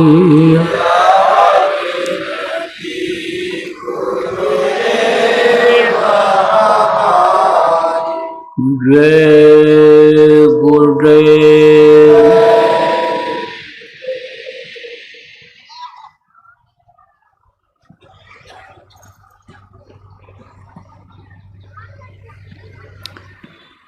गुरु महाराज की दया से आज जो कार्यक्रम आपका त्रिदर्शी भंडारे का समाप्त हो गया। अब आप लोग अभी कोई उधर व्यवस्था में कमी रह गई हो तो सेवा करके उसको पूरा कर लो। अब जहाँ वहाँ अगर कोई सेवा नहीं है तो आप लोग भजन करो, और सेवा करना है तो दूसरे को समझाओ। नामदान वगैरह जिनको नहीं याद है, सुमिरन करना नहीं आता है, भजन में जो नहीं बैठ पाते हैं, साधना शिविर में नहीं जा पाते हैं, नामधुनी नहीं कर पाते हैं, उनको आप लोग समझाओ जो जानकार हो। बच्चियाँ बच्चियों को, माताएं माताओं को, पुरुष पुरुष को आप लोग समझाओ। और देखो, डॉक्टर से अगर आप अपना मर्ज छिपाने लग जाओगे तो कैसे इलाज करेगा। तो ये समझ लो कि थोड़ी देर के लिए हमको सही राय देंगे, तो आप सीख लो। साधक किसमें हैं, आप जिनको जानते हो उन्हीं के पास बैठो, और लोगों के पास नहीं, सबके पास बैठ जाओ। जिनको आप जानते हो कि भाई आते जाते हैं, सत्संग सुनते हैं, और इनको नाम वगैरह याद होगा, ये सुमिरन करना हमको सिखा देंगे, भजन करना सिखा देंगे, उनके पास बैठो और आप समझाओ और समझो, इसको करो। असला चीज़ ये है, रात में आप दया मांगो गुरु महाराज की कि आप दया करिए, आपका भंडारा है, हम आपको याद कर रहे हैं, आप हमारे ऊपर दया करिए। तो ये काम करो आप लोग जब यहाँ आए हो, और आप तो जिम्मेदार लोग हो, गोष्ठी कर लो, मीटिंग कर लो, कोई टाइम फिक्स कर दो, उस टाइम पर आप लोग बैठक कर लो, और बैठक में आप समझो अपना आगे की योजना बना लो कि आगे जो काम हमको करना है या जो काम मिलेगा हम उसको कैसे आगे बढ़ाएंगे। तो आगे तो सबसे पहला काम आपका यही रहेगा कि नाम धुनी करवानी रहेगी। जगह जगह पर नाम धुनी आयोजित हो जाए, जगह जगह पर लोग तैयारी कर लें, और 24 घंटे की अखंड नाम धुनी ज़्यादा जगहों पर हो जाए जहाँ भी सत्संगी हैं। पहला काम यह है। दूसरा, साधना शिविर अखंड लगेगी, उसकी तारीख आपको मालूम हो जाएगी, उसकी तैयारी पहले से करके रखो कि कहाँ कहाँ लग सकती है, कहाँ लगवा सकते हैं हम, कितना दिन का लगा सकते हैं, यह सब उसका अंदाज़ा लगाओ। तीसरी बात यह है कि आगे सब कार्यक्रम अभी आ रहे हैं। पूर्णिमा का कार्यक्रम होगा, आप समझो कि यानी शिवरात्रि का कार्यक्रम होगा, होली का कार्यक्रम होगा। तो उसके लिए कैसे क्या हमारा सहयोग रहेगा, कहाँ हमारे लिए उचित रहेगा, कहाँ जाना ठीक रहेगा, कहाँ कहाँ कौन कैसे क्या व्यवस्था बनाएंगे, तो इन सारी योजना को आप पहले से तैयार करके रखो। और जैसे खबर लगाए जैसे फिर आप अपनी मीटिंग करके और उसको लागू कर दो। तो बोलो जय